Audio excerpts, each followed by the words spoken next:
அடுத்து இந்த படத்தினுடைய கதையினுடைய நாயகன் அறிவுமதி என்கிற வெற்றி அவர்களை அன்போடு மேடைக்கு அழைக்கிறோம்.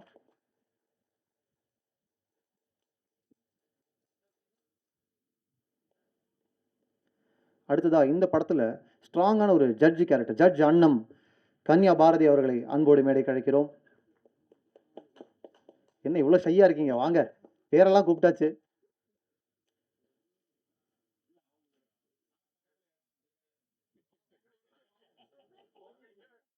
ஓ, கப்புல் கோல்ஸா?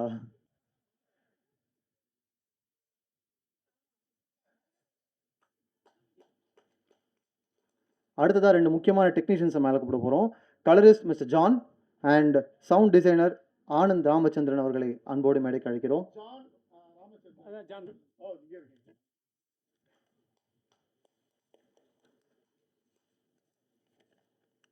அடுத்ததா எங்களுடைய மல்லிகா பிரிகிடா அவர்களை அன்போடு மேடைக்கு அழைக்கிறோம்.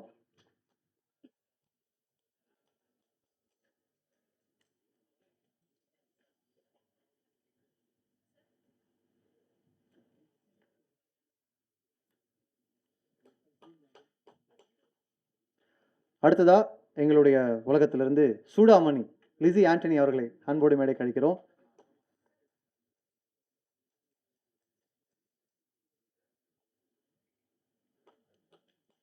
அடுத்ததாக படத்தில் ரொம்ப முக்கியமான ஒரு ரோல் ப்ளே பண்ணியிருக்கக்கூடிய, படத்தில் மட்டும் இல்லை இண்டஸ்ட்ரியிலுமே ரொம்ப முக்கியமான ரோல் இவரோடது இருக்குது, தர்மனா இந்த படத்தில் கலக்கிருக்கக்கூடிய சுப்பிரமணியம் சிவா அவர்களை அன்போடு மேடைக்கு அழைக்கிறோம்.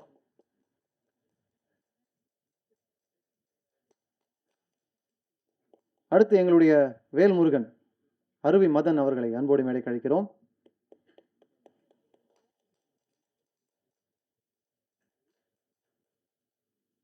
அடுத்ததாக 3 முக்கியமான சப்போர்ட்டிங் ஆர்டிஸ்ட் இருக்காங்க நம்ம படத்தில்.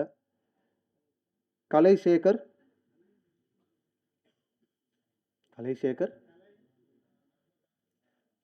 அடுத்ததா நர்மதா, அடுத்ததா சுகி. நர்மதா,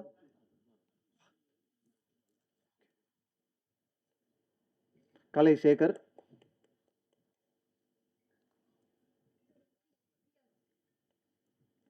நர்மதா.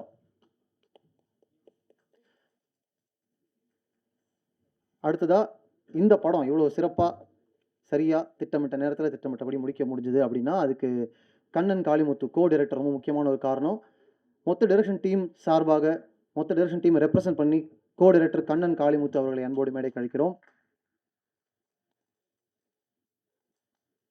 அண்ட் எங்களையும் இந்த மொத்த டீமையும் இந்த படத்தினுடைய வெற்றியையும் விஷ் பண்ணுறதுக்காக வாழ்த்துறதுக்காக வந்திருக்கக்கூடிய chief guest of this evening mister R அவர்களை அன்போடு மேடைக்கு அழைக்கிறோம். என்ன அங்கே தேடிட்டு தான் இங்கேருந்து வரீங்க? சர்ப்ரைஸ்.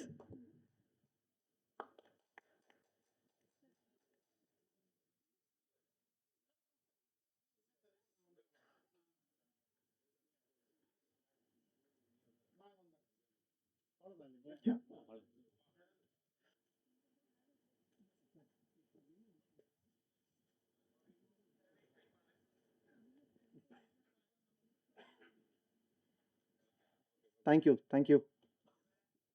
ஒன்று சொல்லுங்க.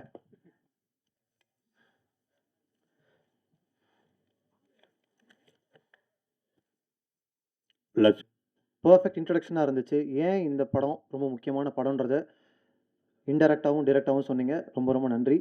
அடுத்ததா நான் ஏற்கனவே சொன்ன மாதிரி இந்த படத்தினுடைய முக்கியமான ஒரு டெக்னிக்கல் சப்போர்ட் சினிமோகிராஃபர் பன்னீர்செல்வம் அவர்களை ஓரிரு வார்த்தைகள் பேசுமாறு அன்போடு அழைக்கிறோம்.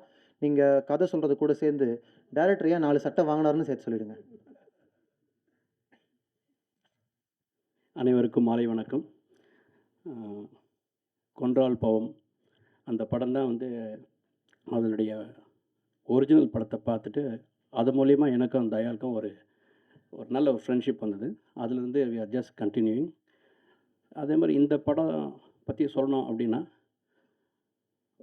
இவ்வளோ ஃபிலிம்ஸ் பண்ணுறோம், நான் இவ்வளோ ஃபிலிம்ஸ் பண்ணியிருக்கிறேன். இதில் என்ன ஒரு ஸ்பெஷல் இந்த படத்தில் அப்படின்னு பார்க்கும்போது, ஒவ்வொருத்தரும் த மோர் தே கெட் எக்ஸ்பீரியன்ஸ்ட் அவங்க அவங்களோட கேன்வாஸை பெருசாக்கிட்டே போயிட்டுருப்பாங்க. பெரிய படங்கள்ட்டு. ஆனால் 22 ஃபிலிம்ஸ் பண்ணதுக்கப்புறமும் அவர் ஒரே ஃபார்மேட்டில் இருக்கிறாரு. என்ன வேணுமோ அதை எடுக்கணுன்றது. ஆக்சுவலாக ஒரு நல்ல டெக்னீஷியனை என்ன முக்கியம்னா, என்ன எழுத்து இருக்கோ, அந்த எழுத்த வந்து அப்படியே திரை வடிவத்தில காட்டுறது தான் வந்து ஒரு நல்ல டெக்னீஷியனுடைய ஒரு குவாலிட்டி. நான் இவ்வளோ ஃபிலிம்ஸ் ஒர்க் பண்ணியிருந்தாலும், இது எனக்கு வந்து ஒரு கொஞ்சம் இது பீரியட் ஃபிலிமு. ஆனா, ஒரு சின்ன ஒரு பாயிண்ட் ஆஃப் ஒரு 5% to 10% கூட ஸ்ட்ரெஸ்ஸே கிடையாது. ஏன்னா, அவ்வளோ perfect planning. The more you get experience, the preciseness வரணும். அந்த ப்ரிசைஸ்னஸும் ஒரு ஒரு ஆர்ட் மேலே ஒரு குவாலிட்டியும் கண்ட்ரோலும் யாருக்கு வரும் அப்படின்னா, எனக்கு என்ன வேணும் அப்படின்றது தெரியுது. அந்த தெளிவு மட்டும்தான் முக்கியம். அந்த தெளிவு அவர் மேக்கிங்லேயும், ப்ரொடக்ஷன்லேயும், ரைட்டிங்லேயும் எல்லாத்துலேயுமே இருக்கும். அதாவது ஃப்ரம் ஸ்டார்ட் ஒரு கார் எத்தனை மணிக்கு வரணும், எத்தனை மணிக்கு பேக்கப், எத்தனை மணிக்கு ஃபுட்டுன்ற அளவுக்கு பிளானிங் இருக்கும். அந்த மாதிரி ஒரு பிளானிங் இருக்கும்போது, ஒரு சின்ன படம் பெரிய படமாக இருக்கும். நிறைய பெரிய படங்கள் பண்ணும்போது எக்ஸ்பென்ஸு, பட்ஜெட்டு இதெல்லாம் போயிட்டே இருக்கும். ஆனால் இந்த ஃபிலிமை பொறுத்த வரைக்கும் எதுவுமே கையை விட்டு போகாததுக்கு காரணம் 100% அவருடைய விஷயம். அது கான்ஃபிடென்ஸ் இருக்கணும். ஒரு ரைட்டிங்கில் கான்ஃபிடென்ஸ் இருக்கணும், மேக்கிங்கில் கான்ஃபிடென்ஸ் இருக்கணும், ஸ்டோரி டெல்லிங்கில் கான்ஃபிடென்ஸ் இருக்கணும். எனக்கு தெரிஞ்சு very few directors will involve cinematographer இந்த ஸ்கிரிப்ட். என்கிட்ட இந்த ஸ்கிரிப்டை கொடுத்துட்டு நீங்கள் படிச்சுட்டு உங்களுடைய என்ன தோணுதோ அதை சொல்லுங்கன்னாரு. அது மட்டும் இல்லாமல் ஃபஸ்ட்டு சீன்லேருந்து எண்டு சீன் வரைக்கும் என்னை ப்ரிப்பேர் பண்ணி அங்கீகாரம் கொடுக்கறது. ஒரு அங்கீகாரம் அப்படின்றது நம்ம நிறைய படம் பண்ணுறதுனால இவர் நிறைய படம் பண்ணியிருக்கிறாரு, அது கொடுக்குற அங்கீகாரம் கிடையாது. அது வந்து ஜஸ்ட் ஒரு ரெஸ்பெக்ட் டுவர்ட்ஸ் யர் ஆர்ட். ஆனால் ஒரு டெக்னிக்கலாக இவர் இவ்வளோ பண்ணுவார் அப்படின்னு தெரியும்போது நம்மளை ரெக்கக்னைஸ் பண்ணுறது இருக்கு இல்லைங்களா? நான் சின்ன சின்ன விஷயங்கள் நம்ம சொல்லும்போது கூட எல்லாத்தையும் சொல்லிடணும். ஆனால் ஒரே விஷயம் தான், எது சொல்கிறதா இருந்தாலும் பிஃபோர் ஷூட்டிங் எல்லாம் சொல்லிடணும். அந்த ஷூட்டிங் சொல்லி லாக் ஆகிட்டு போயிடுச்சுன்னா அதுக்கப்புறம் யார் சொன்னாலும் கேட்க மாட்டார். அதுதான் அவருடைய கேரக்டர். அதுதான் அவருடைய சக்ஸஸ் ஃபார்முலா. இவ்வளோ பெரிய ஏன் இவ்வளோ கான்ஃபிடென்ஸ் இருக்குன்னா, அவர் டிசைனாக சட்டை போடுவார். அப்போ வந்து ஒரு நாள் நான் கேட்டேன், என்னங்க டிஃப்ரெண்ட்டாக சட்டை போட்டுறீங்க, எத்தனை சட்டை தான் வச்சுருக்கிறீங்கன்னாரு. சார் இது மட்டும் இல்லை சார், இன்னும் ஒரு 4 சட்டை வச்சுருக்கிறேன்னாரு. போட வேண்டியதானுங்கன்னாரு. இல்லைங்க, ஒன்று வந்து ஃபஸ்ட்டு ப்ரெஸ் மீட்டுக்கு, இன்னொன்று வந்து ட்ரெய்லருக்கு, இன்னொன்று வந்து ஒரு ஃபங்க்ஷனுக்கு, அப்புறம் அந்த ஆடியோ இது சக்ஸஸ் மீட்டுக்கு. அதாவது ஒருத்தருக்கு எவ்வளோ கான்ஃபிடென்ஸ் இருந்தால் ஒரு சட்டையை வந்து நான் 6 மாதத்துக்கு முன்னாடி எடுத்து வச்சு இதுக்கு அதுன்னு சொல்கிறது. ஸோ பிளானிங் வந்து வெரி வெரி இம்பார்ட்டண்ட். ஸோ இது மாதிரி ஒரு ஃபிலிமில் வந்து எல்லாருக்கும் ஒரு ஸ்பேஸ், ஆக்டர்ஸ்க்காகட்டும், டெக்னீஷியன் ஆகட்டும், அவர் எல்லாம் ஒன்று தான். ஒரு ஒரு வெற்றிக்கு என்ன ரெஸ்பெக்டோ அதே தான் பண்ணியிருக்கோம். அதே தான் ஒரு கடைசி அவருக்கு சின்ன கேரக்டர் பண்ணுற ஒரு ஆர்டிஸ்ட் கூட. ஸோ அந்த ரெஸ்பெக்ட் எங்கேருந்து வருதுன்னா, உன்னுடைய குவாலிட்டியை எனக்கு வேணும் அப்படின்னு சொல்லும்போது, அந்த குவாலிட்டியை எந்த அளவுக்கு ஸ்க்ரீனில் வந்து டிரான்ஸ்ஃபர்மேஷன் கொடுக்குறது, அது எல்லா டைரக்டருக்கும் வராது. அதனால் இவர் ஒவ்வொரு ஃபிலிமு பார்க்கும்போதும் எனக்கு ஒரு பிரமிப்பாக இருக்கும்.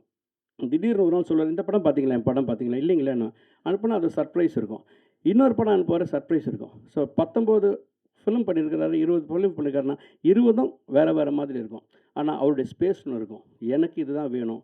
அதுக்கு எந்த விதமான காம்ப்ரமைஸ் இல்லாமல் technical as well as content as well as creativity இதில் எந்த காம்ப்ரமைஸும் இல்லாமல் நான் இருப்பேன்னு சொல்கிறதுக்கு தெரியுமா? அது வந்து கேபி சார்கிட்ட இருக்கும், இல்லைனா வந்து பாரதிராஜா சார்கிட்ட இருக்கும், வெரி ஃபியூ பெரிய ஜாம்பவான்கள் கிட்ட இருக்கும்.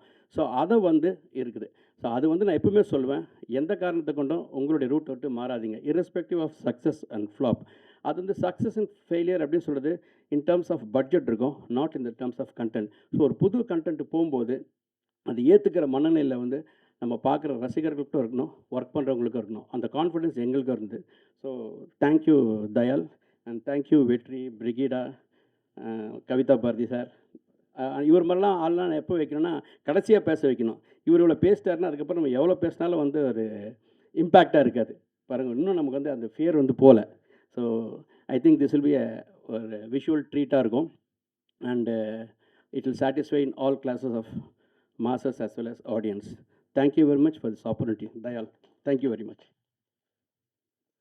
சார் எக்ஸா லான்ச் ஆகி நிறைய படங்களுக்கு முக்கியமான எக்ஸ் ஃபேக்டராக மாறி இருக்கக்கூடிய மியூசிக் கம்போசர் தர்புக சிவா அவர்களை ஓரிரு வார்த்தைகள் பேசுமாறு அன்போடு அழைக்கிறோம். பேசுவீங்களா? டிரைவர். Okay, எல்லாருக்கும் வணக்கம். First of all, as a technician and as an artist, நிறைய படத்தில் ஒர்க் பண்ணுற ஆப்பர்ச்சுனிட்டி கிடைக்கும். But after finishing the film, how to you feel அப்படின்ற ஒரு விஷயம், அந்த ரெட்ரோஸ்பெக்ஷன் வந்து எல்லாருக்குமே இருக்கும்னு நினைக்கிறேன். ஸோ எனக்கு always I want to be part of films that I'll be proud of. இப்போ மட்டும் இல்லை, maybe when I finish my career, when I look back at my repertoire and say, okay, these are the films I've seen, I've worked on. I want to be proud of every single film. So இது வரைக்கும் நான் பண்ணது எல்லா ஃபில்மும் am I proud அப்படின்னு கேட்டால் I'm not sure. But there are certain films I'm very proud of. So this is one such film. This is a film that I'll be very, very proud of for being a part of it. Um, just cliched எல்லாரும் சொல்கிற விஷயம் இல்லை, but of course when you work on a content and also when you work with a director who wants to make films because he cares for the art form, not because he needs to make one more film, அப்படிலாம் தாண்டி அவரோட focus is always on making a great film. Film எல்லாருக்கும் connect ஆகிற ஒரு படம் பண்ணுறது தான். So எங்களோட இனிஷியல் கான்வர்சேஷன்ஸ்லேருந்து we were not talking about how to make a song, இந்த பாட்டு எப்படி வைரல் ஆக்குறது, இது எப்படி ட்ரெண்டிங் ஆக்குறது. there was no conversations like that. இந்த சுச்சுவேஷனுக்கு என்ன மாதிரி பாட்டு வேணும், what's the most exciting song we can do for the situation. Same thing with the score பண்ணுறதுக்கு முன்னாடியே he gave me like a big flow chart. இது வரைக்கும் நான் பார்த்ததே இல்லை அந்த மாதிரி. ஸோ படத்தோடைய மியூசிக்கல் ஃப்ளோ எப்படி இருக்கணும்ன்ட்டு he gave me a flow chart of the dynamics of music. Score இங்கே எப்படி இருக்கலாம், அதெல்லாம் கொடுத்துட்டு he gave me the freedom. He said this is just a blueprint that I made, but இதை நீங்கள் படிச்சுட்டு இதை நீங்கள் மறந்துடுங்க, do whatever you want அப்படின்னு தான் சொன்னார். So I really enjoyed working with you and I'm so glad I'm a part of this film. And this is a very, very honest and a sincere approach. And congratulations to everybody who's been part of this film. And I know, just like me, all of you are in this film for the content and for what you get to do in this film. I know, we all know that we don't get to do this in all the films. So congratulations to everyone, and I wish everyone the best and hope you all connect to this film. Thank you. Related videos இருக்குது, அங்கே போய் பார்த்தீங்கன்னா தர்புகா சிவா பயங்கரமாக dance ஆடிட்டு இருப்பார். Thank you so much. இப்போ composer சொன்னாங்க இல்லையா, ஒரு ஃப்ளோ சார்ட் கொடுத்தாங்க டிரெக்டர் அப்படின்னு. எனக்கே ஒரு ஃப்ளோ சார்ட் கொடுத்தாங்க, உங்களுக்கு கொடுக்க மாட்டாங்களா? சூப்பர். அடுத்ததா நம்ம யாரை பேச கூப்பிட போகிறோம் அப்படின்னா, கதையின் நாயகன் அறிவுமதி என்கிற வெற்றி அவர்களை ஓரிரு வார்த்தைகள் பேசுமாறு அன்போடு அழைக்கிறோம். ஸோ அனைவருக்கும் வணக்கம். எங்களோட இன்வைட்டை ஏற்று இங்கே வந்திருக்க ப்ரெஸ் பீப்புள், மீடியா பீப்புள் எல்லாருக்கும் என்னோட நன்றி தெரிவிச்சுக்கிறேன். ஸ்பெஷல் தேங்க்ஸ் டு ஆரோ பிரதர் எங்களோட இன்வைட் ஏற்று வந்ததுக்கு. ஸோ லக்ஷ்மிகாந்தன் கொலை வழக்கு, இந்த படத்தோட ப்ரொடியூசர் இன்றைக்கி வரல, சபரீஷன். அவரும் நானும் ஏற்கனவே ஒரு படம் பண்ணியிருக்கோம். ஸோ அவர் ஒரு நாள் கால் பண்ணி இந்த மாதிரி குன்றல் பாவம் படம் பார்த்துருக்கீங்களா அப்படின்னு கேட்டார். பார்த்துருக்கேன் அப்படின்னு. அந்த டேரக்டர் உங்களை பார்க்கணுமா, மீட் பண்ணணும் அப்படின்னு சொன்னார். ஸோ அப்படி தான் நான் தயால் சாரை மீட் பண்ணேன். ஸோ வெரி ஹாப்பி இந்த படத்தில் ஒர்க் பண்ணதுக்கு. கூட நடித்த அத்தனை பேருக்கும் என்னோட நன்றிகள் தெரிவிச்சுக்கிறேன். தயால் சார் மாதிரி ஒரு பிளான்டு பர்சன் நான் பார்த்ததே கிடையாது. ரொம்ப பெருமையாக இருக்குது அவர் கூட ஒர்க் பண்ணது. ஸோ உங்களை மாதிரி நானும் படம் பார்க்குறதுக்கு அவளை காத்துட்ருக்கேன். தேங்க்யூ. இப்போ தான் உட்காந்தேன், அதுக்குள்ளே எதுக்கு வச்சிட்டிங்க? அண்ட் வெற்றி, தொடர்ந்து நீங்கள் வந்து ரொம்ப நல்ல கண்டென்ட்டாக சூஸ் பண்ணி நடிச்சிட்ருக்கீங்க. We all wish you only huge success from here on. So பயங்கரமாக தொடர்ந்து இதை பண்ணிகிட்டே இருங்க. சீக்கிரமாக இன்னும் பெரிய மேடைகள் காத்திருக்கு. Thank you so much. அடுத்ததா நம்ம எல்லாருக்குமே ரொம்ப விருப்பமான ஒரு முகம். இவங்க ஒரு கேரக்டர் எடுத்து நடிக்கிறாங்க அப்படின்னா பயங்கர கம்ஃபர்ட்டிங்காக இருக்கும். அவரோட வாய்ஸ் வந்து எனக்கு ரொம்ப கம்ஃபர்ட்டிங்காக இருக்கும். பயங்கரமான ஒரு பர்ஃபார்மர், ஆசிரியர் சர்க்குணமா இந்த படத்தில் கலக்கிருக்கக்கூடிய சரவணன் அவர்களை அன்போடு அழைக்கிறோம்.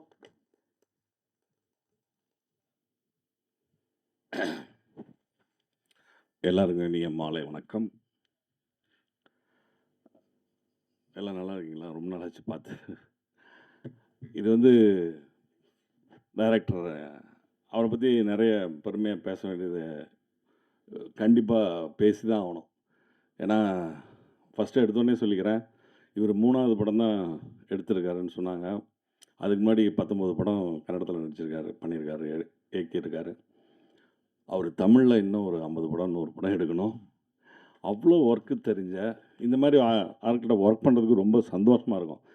காலையில் இத்தனை மணிக்கு ஸ்டார்ட் ஆகும், இத்தனை மணிக்கு முடிஞ்சிடும் சார், நீங்கள் போயிடலான்னு இன்றைக்கி ஃபுல் டேட்டு வாங்கிட்டு ஒரு மத்தியானம் 3 மணிக்கு நீங்கள் போகலாம் சார்னு சொல்லிவிடுவார். அதே மாதிரி டப்பிங் ஆகட்டும், அவர் டைலாக்கு எழுதி கையில் கொடுத்து அது அந்த கண்ணை சொல்லி கொடுத்ததாகட்டும், எல்லாமே பன்னீர் சார் சொன்ன மாதிரி அப்படியே ஞாபகத்திலே இருக்குது. இவர் நிறைய வேலை செய்யணும், நிறைய ஒர்க் பண்ணணும், நிறைய படம் எடுக்கணும். அந்தளவுக்கு வேலை தெரிஞ்சுட்டு வீட்டில் சும்மா இருக்கக்கூடாது. இறைவன் நிறைய கண்டிப்பாக அவருக்கு வேணும். நிறைய படம் ஹிட் ஆகணும். இந்த படம் வெற்றிக்கும் நம்ம டைரக்டருக்கும் மிகப்பெரிய, இந்த தயாரிப்பாளருக்கு மிகப்பெரிய லாபத்தை சம்பாதித்து கொடுக்குற ஒரு நல்ல படமாக வரும். இறைவன் அருளால் இது மிகப்பெரிய வெற்றி அடையணும் என்னுடைய வாழ்த்துக்களை தெரிவிச்சுக்கிறேன். நன்றி, வணக்கம். அடுத்ததா இந்த படத்துல மல்லிகாவா அசத்தி இருக்கக்கூடிய பிரிகிடா அவர்கள தான் கூப்பிட போறோம். எனக்கு இது ஒரு நல்ல ரிலேட்டபிளான கேர்ள் நெக்ஸ்ட் டோர் முகம் அப்படின்னு நம்ம தாராளமா சொல்லலாம். ஸோ பிரிகிடா, ஓரிரு வார்த்தைகள் படத்த பத்தியும் உங்களுடைய மெமரீஸும்.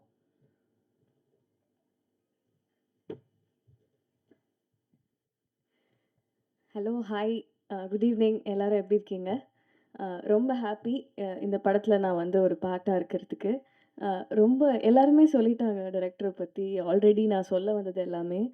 ரொம்ப பெர்ஃபெக்ஷனிஸ்ட். அண்ட் நான் ரொம்ப குயிக்காக இந்த படத்தில் வந்து எனக்கு எல்லாமே ரொம்ப குயிக்காக நடந்துச்சு. ஷூட்டிங் டேட்டும் குயிக்காக முடிஞ்சிருச்சு, ரொம்ப கம்மி நாள். நாங்கள் வந்து ஓகே சொன்னதும் மீட்டிங்கும் ரொம்ப குயிக்காக ஆச்சு. டக்குன்னு இந்த படம் சைன் பண்ண எல்லாமே ஸோ குவிக். ஸோ ஒரு வாரம் முன்னாடி தான் எனக்கு கால் வந்தது. அண்ட் ஆல்சோ சிவா சார் கிட்டேருந்தும் கால் வந்தது, இந்த படம் பண்ணுமா, நல்ல படம்னு. ஓகே சார், நான் போய் பார்க்குறேன்னு சொல்லியிருந்தேன். அம்மா கிட்ட கால் பண்ணியிருந்தாரு. அண்ட் தென் சார் கிட்டேருந்து கால் வந்தது. நான் போய் மீட் பண்ணுறேன். நம்மளுக்கு எப்போவுமே வந்து சில பர்சன்லாம் பார்த்தா நம்ம சினிமா ஃபீல்டில் வந்து ரொம்ப எக்ஸ்பீரியன்ஸ்டு, எல்லாருமே ரெஸ்பெக்ட் பண்ணுவாங்க, ரெஸ்பெக்ட்ஃபுல்லாக ஃபீல் பண்ண வைப்பாங்க. எல்லாமே தாண்டி ஒரு கம்ஃபர்ட் ஜோன் அண்ட் ஒரு ஃபாதர்லி ஃபிகராக வந்து எனக்கு இருந்தார் டே 1 அண்ட் ஃபர்ஸ்ட் மீட்டிங்லேயே. நாங்கள் ரொம்ப கம்ஃபர்டபுளாக வந்து நாங்கள் நிறைய விஷயம் பேசி ஷேர் பண்ண ஆரம்பிச்சிட்டோம் ஆக்சுவலி.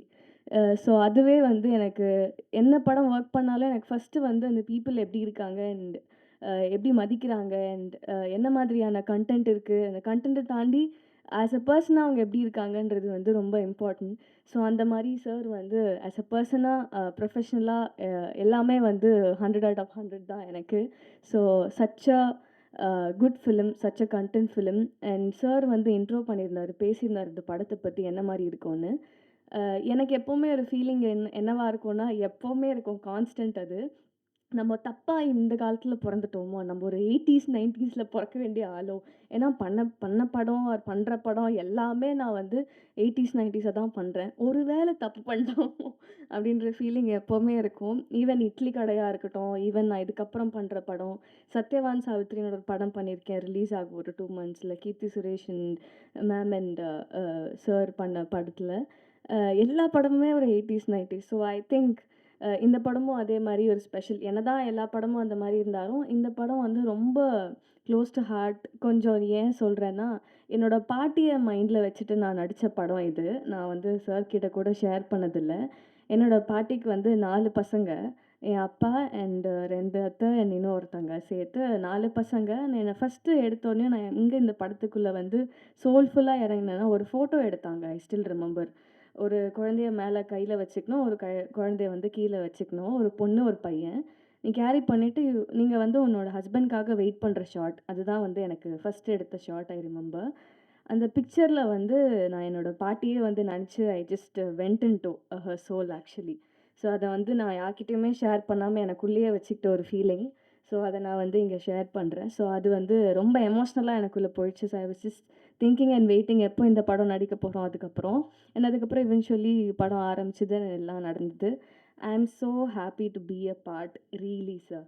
ஏன்னா வந்து எல்லாருமே சொல்லிட்டாங்க ரொம்ப ப்ரொஃபஷ்னல் அண்ட் இவ்வளோ பிளான் பண்ணி இவ்வளோ தெரிஞ்சு எப்படி சார் நீங்கள் இப்படி இருக்கீங்க அப்படின்ற மாதிரி ஒரு கொஷின் தான் வரும் எங்களுக்கு.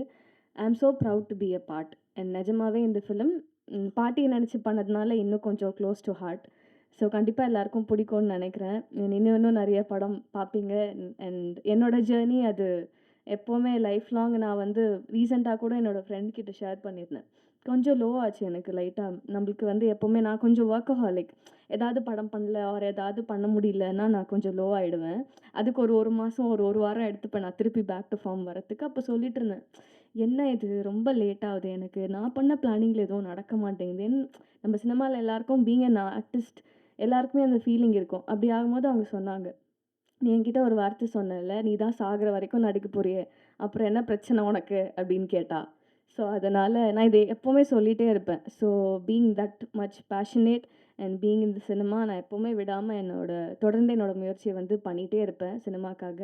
அண்ட் கண்டிப்பாக இன்னும் நிறைய படம் பண்ணுவேன். அண்ட் இதுக்கு மேலே நிறைய இடத்துக்கு போவேன்ற எய்மோட I am just wishing and I'm wishing the crew members and myself for doing this film. I'm so happy to be a part again, and thank you so much for all the cast and crew. ரொம்ப சந்தோஷமாக இருந்தது. And thank you so much for music director. உங்களோட மியூசிக்கில் வந்து இந்த படத்தில் நான் வந்து இருக்கிறது ரொம்ப சந்தோஷம் சார். நான் உங்களோட பெரிய ஃபேன். முதல் நீ முடிவும் நீலேருந்து எல்லாமே எல்லா சாங்குமே நீங்கள் போட்டது எனக்கு ரொம்ப பிடிக்கும். And thank you Siva sir. நீங்கள் வந்து ஒரு பெரிய இல்ல சார் உங்கள தான். Thank you so much sir. Idli கடையில வந்து ஐ ஸ்டில் ரிமெம்பர் நீங்க ஒரு வார்த்தை சொன்னீங்க எனக்கு. "மறந்துறக்கூடாது யாரையோ நீ.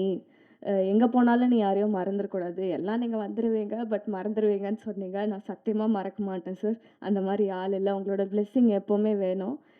Thank you so much. Thank you so much. And வெற்றி, சாரி என்னோட கோஸ்டாரையே நான் வந்து விட்டுட்டேன். அ இல்ல, இல்ல. இல்ல சார். நிஜமாவே he is such a sweet person. எங்களுக்கு வந்து அதான் ரொம்ப பிளான்டா போனதுனால, எனக்கு தெரிஞ்சு என்னோட ஷூட்டிங் பீரியடே ஒரு 1 வாரம் ப்ளஸ் ஒரு 2 டேஸ் தான் இருந்திருக்கும். அந்த நாள்ல வந்து காலைல வருவோம். ஓகே ஷாட் இதுதான்னு சொல்லுவோம். போவோம், நடிப்போம், வருவோம். எங்களுக்கு பேசுறதுக்கு நெறைய டைமே இருந்ததில்ல. ஸோ பட் தெரிஞ்ச வரைக்கும் he is such a passionate and very professional and such a sweet person to act with. I am so happy pairing up with you. And ரொம்ப சந்தோஷம். அண்ட் ஃப்யூச்சரில் கூட உங்களோட படத்துக்காகலாம் I am looking forward. All the very best to you as well. And thank you so much. Thank you so much. Keep loving me. Keep supporting me. Thank you so much. ஒரு shooting ஸ்பாட்ல பேசுறதுக்கு டைமே இல்லைன்னா, அது எவ்வளோ ஒரு நல்ல shooting spot. Super, super. So சிரிப்பு, சமத்தான முகம், கூடவே ஒரு கன்னக்குழி. அவர் தான் பேச போறாரு. அருவி மதன் ப்ளீஸ்.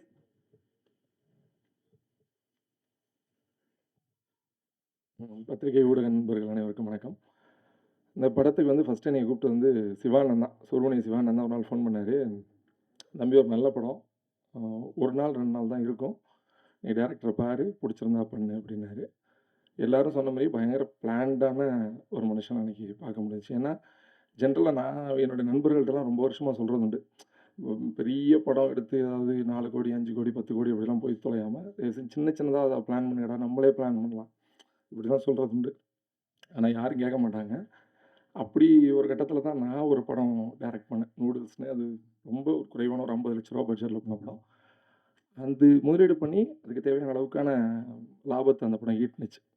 அதுக்கப்புறமாவும் நான் நிறைய பேர்கிட்ட டேய் இப்படி ஒன்று அப்படின்னா நிறைய பேர் ஓ ஒரு வீட்டுக்குள்ளாரையே சூப்பர் இப்படி பண்ணீங்க லாபமாக எல்லாம் கேட்பாங்க.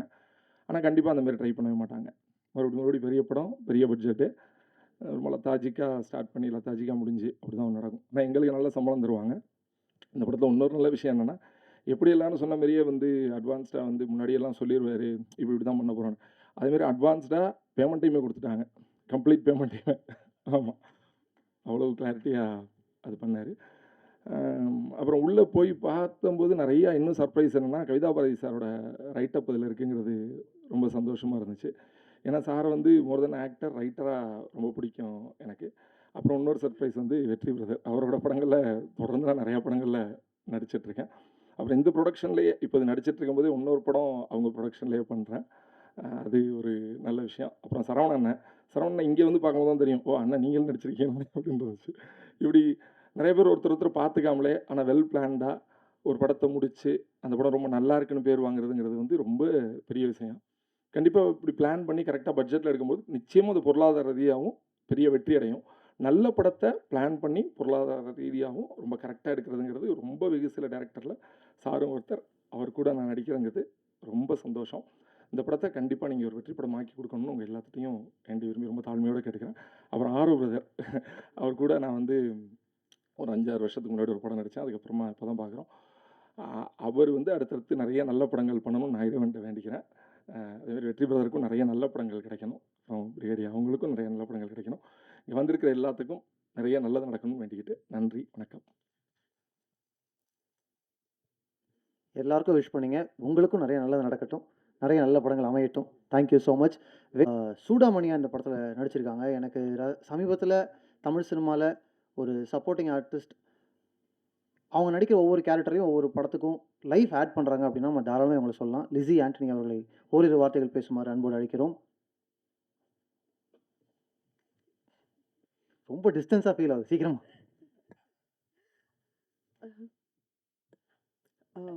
எல்லாருக்கும் வணக்கம். இப்போ ஒரு பெர்ஃபார்மராக வந்து ஒரு படம் பண்ணும்போது நம்ம கஷ்டப்பட்டு ஒரு ரோல் எடுத்து அது நம்ம மெனக்கெட்டு நடிக்கும்போது பேக் ஆஃப் த மைண்ட் எனக்கு ஒரு இது இருக்கும். இதில் என்னெல்லாம் வரும், என்னெல்லாம் வராது அப்படின்னு ஒரு விஷயம் இருக்கும். அந்த மாதிரி எந்த டவுட்டுமே தயால் சார் படத்தில் வரவே வேண்டாம். ஏன்னா ஷூட்டிங்க்கு கூப்பிடும்போதே அன்னைக்கு எத்தனை காஸ்டியூம் சேஞ்ச் வரைக்கும் சொல்லி தான் கூப்பிடுவாரு. அவ்வளோ பெர்ஃபெக்ட்டாக இருக்கும். இத்தனை இத்தனை வருஷத்தில் இத்தனை படங்களில் எனக்கு ஒரு பெரிய சர்ப்ரைஸாக இருந்தது என்னன்னா, ஈவன் ஃபார் த ப்ரொமோஷன்ஸ் படத்துக்கு ஷூட்டிங்க்கு டேட் வாங்குற மாதிரி, டேட் அனுப்புகிற மாதிரி இதுக்கும் ரொம்ப கிளாரிட்டியோட கேலண்டரில் மார்க் பண்ணி எனக்கு அனுப்பிச்சாரு. வியந்துட்டேன் நான். அது அனுப்பிச்சிட்டு பின்னாடியே ஒரு வாய்ஸ் நோட், நீங்கள் கண்டிப்பாக இருக்கணும், சப்போர்ட் பண்ணியே ஆகணும், உங்களுக்கு ஆப்ஷனே கிடையாது அப்படிங்கிற மாதிரி. ஸோ இந்த படம் எவ்வளோ சக்ஸஸ்ஃபுல் ஆகணும்னா அவர் இன்னொரு வாட்டி வேறு லாங்குவேஜ் போய் படம் பண்ணணுன்னே யோசிக்கக்கூடாது. தமிழ்லேயே இன்னும் நிறைய 50 100 படங்கள் எடுத்துக்கிட்டே இருக்கணும். அந்த அளவுக்கு இந்த படம் சக்ஸஸ் ஆகணும். Thank you so much. அடுத்ததா இந்த படத்தில் தர்மன் அப்படின்னு ஒரு கேரக்டரில் ஒரு சப்போர்ட்டிங் ஆர்டிஸ்டில் இவங்க நடிச்சிருக்காங்க. ஆனால் இவங்க ஒரு ரைட்டர், டைரக்டர், ரொம்ப முக்கியமான ஒரு பர்சன் இண்டஸ்ட்ரியில். நான் அவங்கள வெல்கம் பண்ணும்போது சொன்னேன், என்ன உடனே வந்துட்டீங்க? படத்துக்கு மட்டும் இல்லை, படத்தில் மட்டும் இல்லை, நிறைய டீம்ஸுக்கு, நிறைய டைரக்டர்ஸ்க்கு ஒரு பெரிய சப்போர்ட்டாக இருக்கீங்க. Thank you so much. தேங்க்யூ.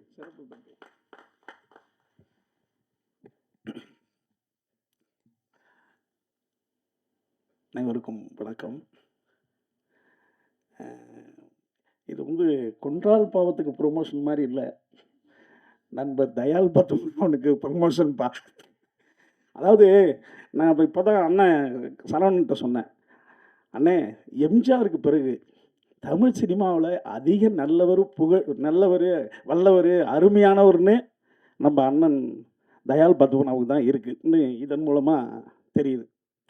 காரணம் என்னென்னா, எல்லாமே பிளான் சொன்னாங்க பாருங்க.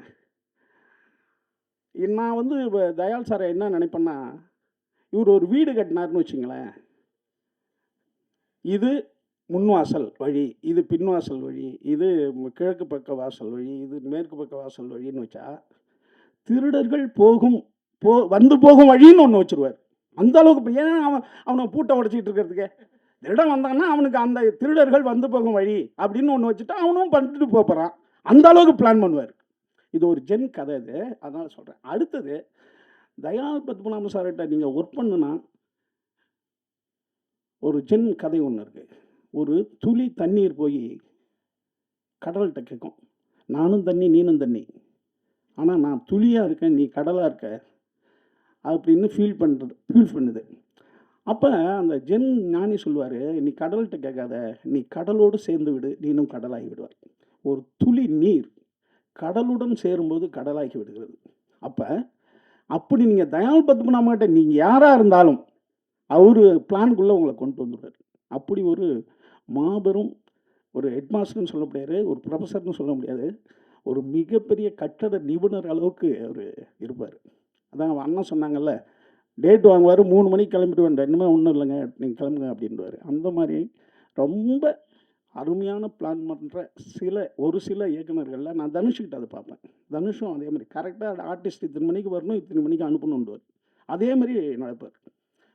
அதே மாதிரி கிளாரிட்டி, ஒரு ஷாட்டு நான்லாம் வந்து எப்பா ஒரு வைடு எடுத்துருவோம்பான்னு வந்தேன் தனுஷ்கிட்ட விட்டு, அண்ணே அதை வேணால் நீங்கள் எடுத்துங்க, நான் எடிட்டிங்கில் வைக்க மாட்டேன்ட்டு. ஏன்னா என்ன எடிட்டிங்கில் வேணுமோ அதை தான் எடுப்பாங்க. அப்படி ஒரு இயக்குனர் தான் தயால் சார். நான் ரொம்ப பிரமிப்பேன். அதனால தான் ஒரு படத்தை அவரால் ஒரு 20லேருந்து 25 நாளுக்குள்ளே முடிக்க முடியுது. அதான் எல்லாத்தையும் வந்து பேப்பர்லேயே சரி பண்ணி வச்சுக்கிறது. என்ன பேப்பரோ அதை வந்து எக்ஸிக்யூட் பண்ணுறது, அதில் வந்து தயால் சார் மிகப்பெரிய ஒரு இடத்துல இருக்கார். அடுத்தது, யாரையும் புண்படுத்துறதில்லை. ஒரு இயக்குனர் என்பவர் ஒரு தாயாகவும் தந்தையாகவும் இருக்கணும் அப்படின்ட்டு. பிரீடாவது தெரியும், தனுஷ்லாம் வந்து சைல்டுன்னு கூப்பிடுவார் ஆர்டிஸ்ட்டை.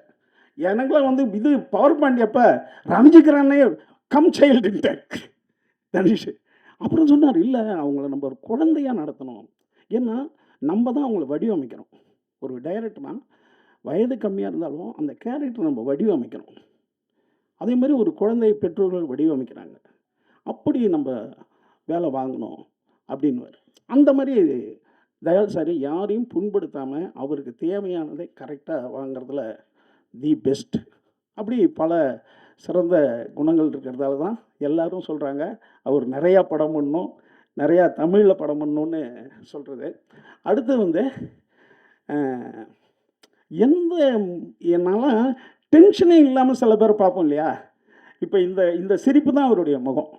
அதாவது ஒரு சின்ன புன்னகையோடு இருக்கும், அந்த புத்தர் சிரிப்போடையே இருப்பார் தயாள் சார். அது என்னென்ன அதை அதை வந்து அந்த பயிற்சி நம்ம கற்றுக்கணும். ஏன்னா ஒரு உயர்ந்த இடத்தில் இருக்கும்போது, ஹெட்டாக இருக்கும்போது அவங்களை வந்து நம்ம ஒரு ஒரு அன்போடு தான் அவங்கள நடத்தணும் அப்படிங்கிற அந்த சிறந்த ஒரு குணம் இருக்கிறது வந்து தயாள் சார்கிட்ட இன்னொரு எனக்கு சிறப்பு. அதே மாதிரி இப்போ பிரீடா சொன்ன மாதிரி ஒருத்தவங்களை நினச்சிக்கிட்டே இருக்கிறது. அதாவது நம்ம சிறு உதவிகள் செஞ்சாலும் அதை வந்து நினச்சிக்கிட்டே இருக்கிற அந்த தன்மை எல்லா படத்துலையும் பார்த்திங்கன்னா அவருடைய படங்கள் அது இருக்கும். மனித நேயம் இருக்கும். முக்கியமாக மனித நேயத்தோட ஒரு கலைஞன் இருக்கணும்.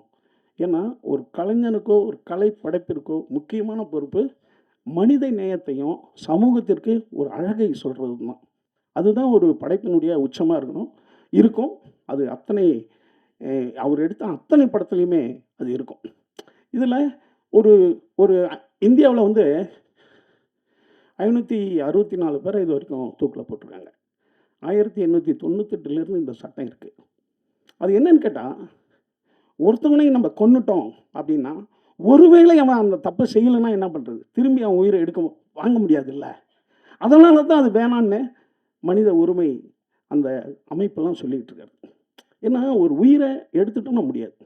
அந்த விஷயத்தை தான் வலியுறுத்ததை தவிர பெரிய குற்றம் பண்ணவனுக்கு அப்புறம் தண்டனை நம்ம கொடுக்காம இருக்க முடியாது. கொடுக்கலன்னா குற்றங்கள் பெருகணும். குற்றங்கள் பெருகினா சாமானியன் பாதிக்கப்படுவான். ஆனால் அவன் பண்ணலைன்னா என்ன பண்ணுறதுன்றது, அதுக்கு தான் அந்த இது பண்ணுறது. இன்னும் சொல்லப்போனால் ஒரு மாபெரும், அதான் நீங்கள் படிச்சிருப்பீங்கன்னு நினைக்கிறேன், திருடன் மணியன் பிள்ளை.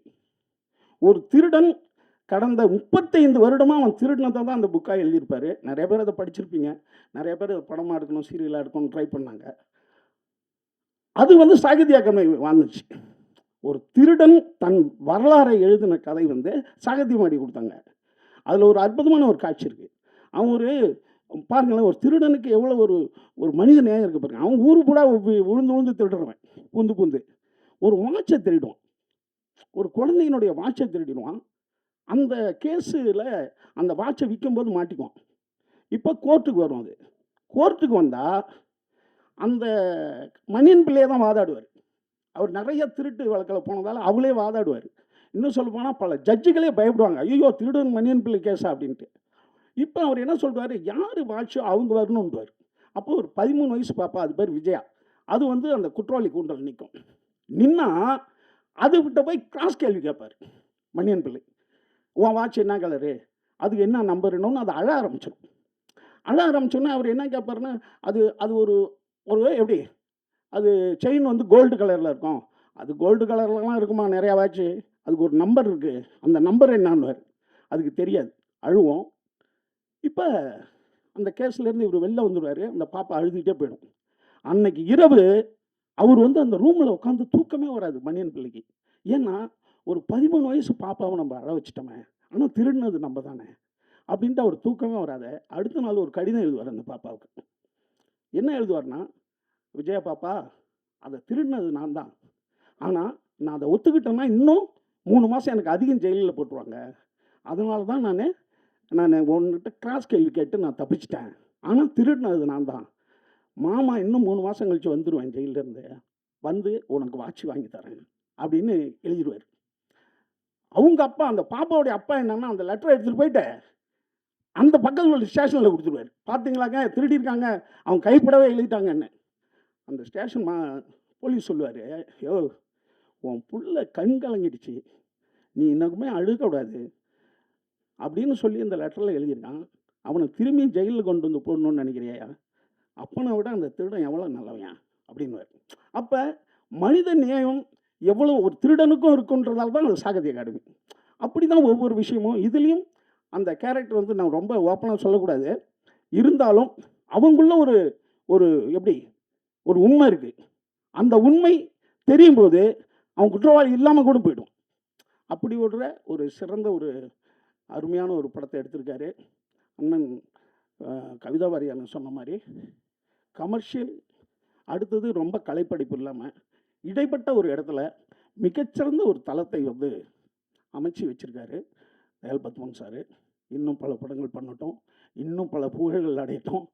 எம்ஜிஆரை வாதியாரும்போம், பாகல் மகேந்திரா ஸ்டூடெண்ட் எல்லாம் அவரை வாதியாரும்பாங்க. இனிமேல் நாங்களும் உங்களை வாதியாருன்றோம். ஏன்னா அந்த கட்டமைப்புக்கு கரெக்டான இப்படி பண்ணணும் படம் 20 நாள்னா 20 நாள் படம் முடிக்கிறேன். அந்த திட்டமிடலுக்கு நீங்கள் வாதியார் தான். நன்றி, வணக்கம். V Shabarees presents 2M cinemas T pictures வழங்கும் லக்ஷ்மிகாந்தன் கொலை வழக்கு இந்த இன்ட்ரோ ப்ரெஸ் மீட் இந்த நிகழ்வுக்கு எங்களை இந்த டீமை பிளஸ் பண்ண வந்த விஷ் பண்ண வந்த ஆரவ் அவர்களை ஷார்ப்பாக ஸ்மார்ட்டாக வந்திருக்கக்கூடிய ஆரவ் அவர்களை ஓரிரு வார்த்தைகள் பேசுமாறு அன்போடு அழைக்கிறோம்.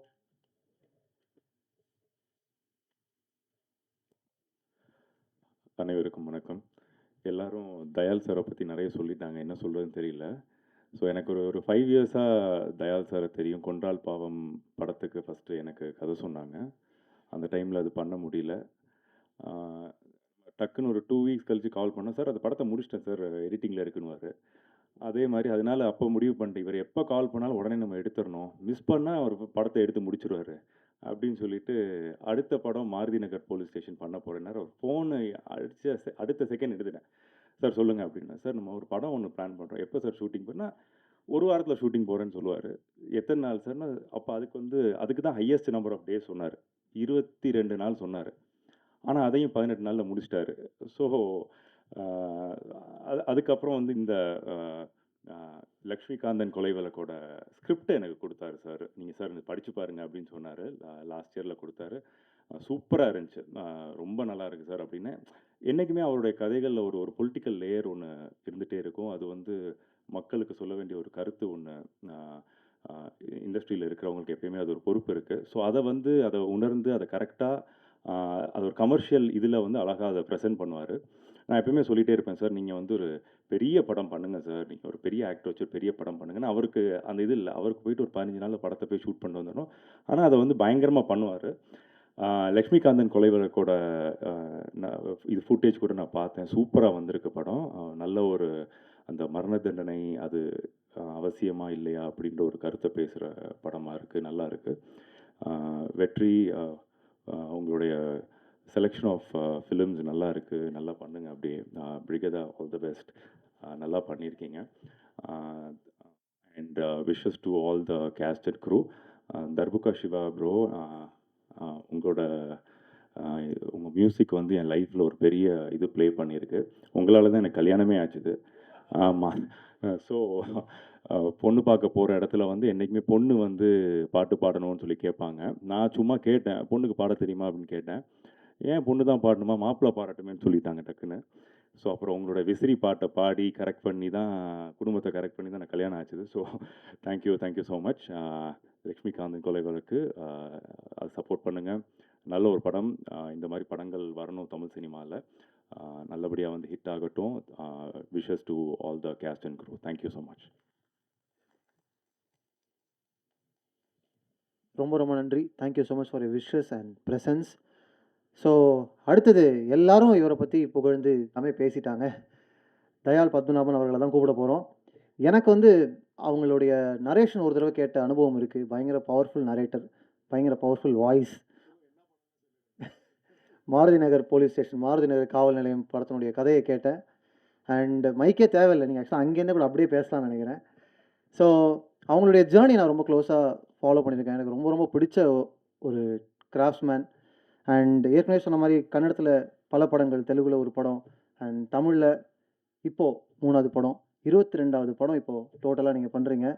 ரொம்ப சந்தோஷமாக இருக்குது. ஸோ எல்லோரும் உங்களை பற்றி பேசிட்டாங்க. இப்போ நீங்கள் இந்த படத்துலேருந்து எக்ஸ்ட்ரா சீக்ரெட்ஸ், எக்ஸ்ட்ரா சர்ப்ரைஸ்லாம் எங்களுக்கு ஷேர் பண்ணிங்கன்னா it would be great.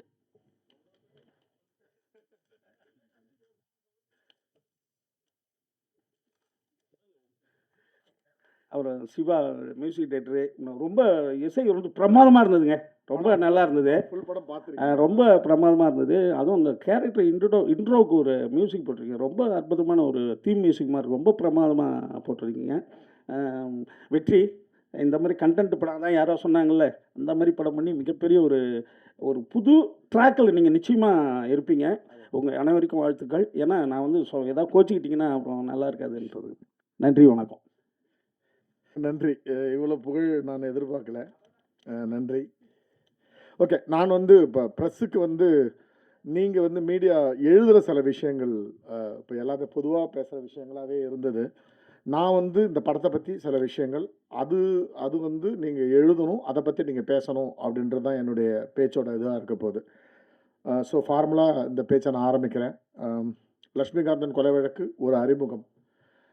2M cinemas KV Sabareesh, T pictures சார்பில் என்னுடைய தயால் பத்மநாபன் ப்ரொடக்ஷன்ஸ் நாங்கள் 2 பேரும் சேர்ந்து தயாரிச்சிருக்கிற இந்த படத்தோட ஒரு அறிமுகம். இந்த விழாவுக்கு வந்திருக்கிற ஊடக நண்பர்கள் அனைவரையும் நான் சபரீஷ் சார் சார்பையும் என்னுடைய சார்பிலும் வரவேற்கிறேன். என்னுடைய காஸ்ட் அண்ட் க்ரூ, என்னுடைய சீஃப் கெஸ்ட் அவரையும் வரவேற்க ரொம்ப பெருமகிழ்ச்சி அடைகிறேன். என்னுடைய ப்ரொடியூசர் வந்து இன்றைக்கி ஊரில் இல்லை, மொரிஷியஸில் ஒரு இன்னொரு படம் ஷூட்டிங் நடந்துன்னு இருக்குது. அதே ஷூட்டிங்கில் ரங்கராஜ் பாண்டேவும் இருக்கிறாரு. அதனால தான் அவங்க 2 பேரும் இல்லை. ஸோ வேறு வதந்திகள் எதையும் நம்ப வேண்டாம். அதுதான் உண்மை. இப்போ வந்து பொதுவாக என்னன்னா, இது எனக்கு 22வது படம். தமிழில் வந்து 3வது படம். ஏற்கனவே கொண்டால் பாவம், மாருதி நகர் போலீஸ் ஸ்டேஷன் ஆன பிறகு இது எனக்கு 3வது படம். இந்த படத்தோட கதையை பற்றி சொல்லணுன்னா, நான் வந்து சில அவசியப்படுதுன்றதால நானும் என்னுடைய நடிகர்களும் என்னுடைய டெக்னீஷியன்ஸும் சில விஷயங்களை உங்கள்கிட்ட இருந்து மறைச்சி வச்சுருக்கோம். அதுக்கான காரணம் இருக்குது. அந்த காரணத்தை நாங்கள் வெற்றி விழாவில் சொல்வோம்.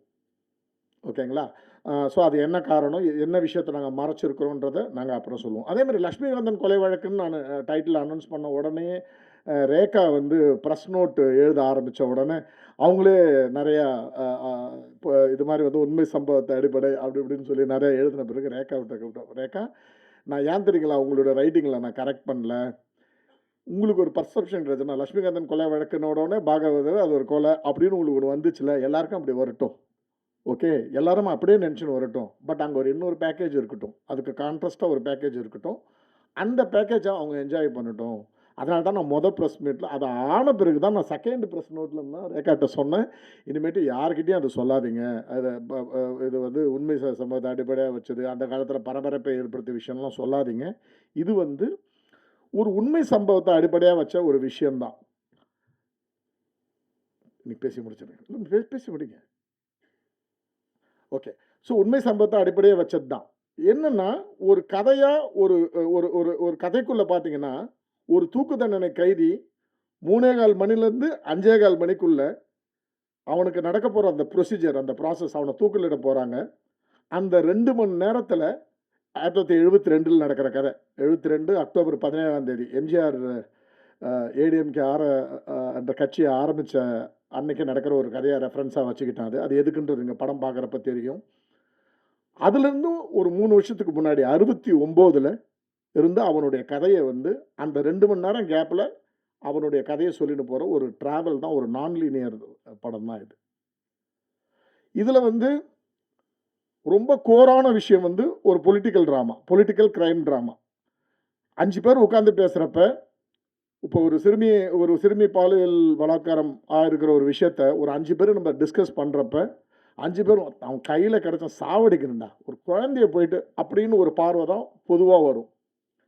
எனக்கு ஒரு 15 வருஷத்துக்கு முன்னாடி இருந்து எப்போவுமே என்ன தோணும் அப்படின்னா, ஒரு ரோட்டில் வந்து ஒருத்தவங்க வந்து ஒரு 5 ரவுடிங்க சேர்ந்து ஒருத்தனை கொல்றாங்க அப்படின்றப்ப அந்த 5 பேர் மேலே எனக்கு கோவம் வராமலே இருந்துச்சு. ஒரு 15 வருஷத்துக்கு முன்னால் இருந்து இந்த விஷயங்கள் வந்தது.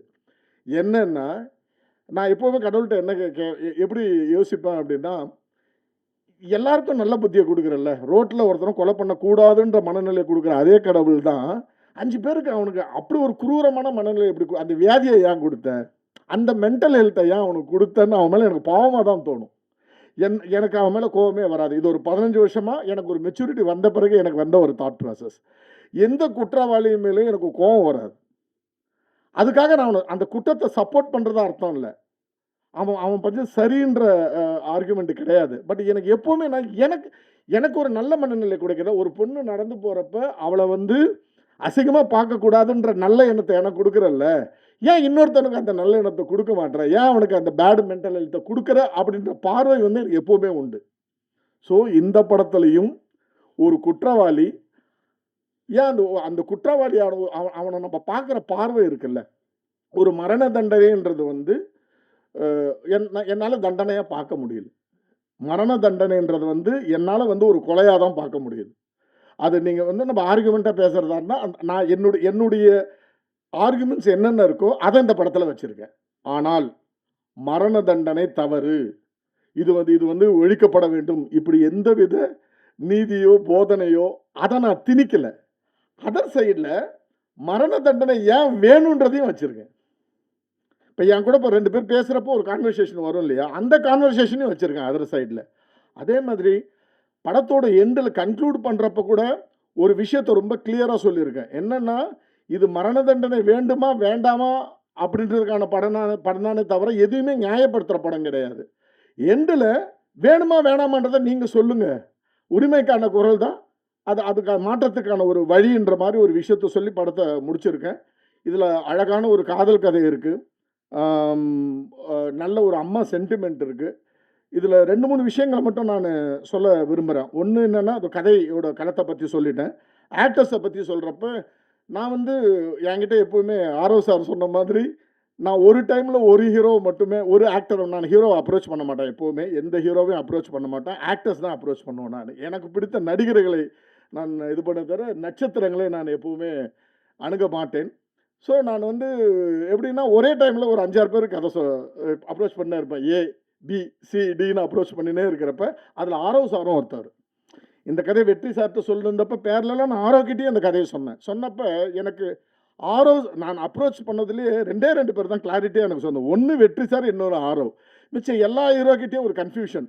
சார் இதில் ஒரு பொலிட்டிக்கல் விஷயம் இருக்கே, அது வந்து நாளைக்கு தப்பாகிடுமா, அதில் ஒரு டைலாக் ஒன்று இருக்கே, அது வந்து இன்றைக்கி ஆளுங்கட்சிக்கு இதாகிடுமா, அப்படிலாம் சில விஷயங்கள்லாம் வந்தப்போ இவங்க 2 பேர் மட்டும் தான் ஒரு கிளாரிட்டி இருந்தது. அதில் ஆரவ் சாருடைய அந்த வார்த்தை எனக்கு ரொம்ப பிடிச்சிச்சு. சார் நான் வந்து ஒரு வேறு லீகில் ட்ராவல் பண்ணுறதுக்கு இருக்கேன், இந்த ஜானரை விட்டு நான் இந்த ஜானரில் போகலான்னு இருக்கேன், இதை மீறி நான் இந்த படம் பண்ணணும்னு நீங்கள் சொன்னீங்கன்னா நான் பண்ணுவேன் சார் அப்படின்னு தான் எனக்கு சொன்னார். நான் சொன்னேன், சார் உங்களுடைய கரியரில் நீங்கள் ஒரு பிளான் பண்ண போகிறப்போ உங்களை நான் ஃபோர்ஸ் பண்ண விரும்பல, தேங்க்யூ ஸோ மச்ன்னு சொன்னப்போ அதே மாதிரி பேரலாக நான் வெற்றி சார் அப்ரோச் பண்ணியிருந்தேன். அதே டைமில் சபரேஷ் சார் மூலமாக, என்னோடய ப்ரொடியூசர் மூலமாக வெற்றி சார் படித்து விதின் 2 டேஸில் சார் நம்ம போயிடலாம், ஷூட் போயிடலாம், எப்போ போவீங்கன்னு கேட்டார். இன்னொரு 10 டேஸில் போயிடலாம் சார்னு சொல்லி ஒரு 10 டேஸில் ஷூட் போயிட்டோம். இவ்வளோ தான். இதை நான் கிளாரிட்டியாக சொல்ல விரும்பல, மற்றவங்க மாதிரி நான் அதை மறைக்கலாம் விரும்பலை. நான் நிறைய பேர் அப்ரோச் பண்ணேன். அதில் எனக்கு ரொம்ப பிரபலமான ஒரு யூடியூபர் வந்து என்னை இந்த கதையை கேட்டுட்டு ஒரு பெரிய ஹீரோ கிட்ட அனுப்பிச்சார். அவர்கிட்ட காலில் விழாத குறையாக சொல்லிட்டேன், நான் ஹீரோகிட்ட படம் பண்ண மாட்டேன் சார், நான் எனக்கு ஆக்டர்ஸாக இருந்தால் படம் பண்ணுறேன், பெரிய ஹீரோட்ட நான் போகவும் மாட்டேன், அவங்களுடைய மெசேஜுக்கு அவங்க காலுக்கு வெயிட் பண்ணுற பொறுமை எனக்கு கிடையாது, அவ்வளோதான். அதை அவங்கள சொல்லி குற்றம் கிடையாது. இதுதான் இந்த ஹீரோ வெற்றி சார் உள்ள வந்த ஒரு விஷயம்.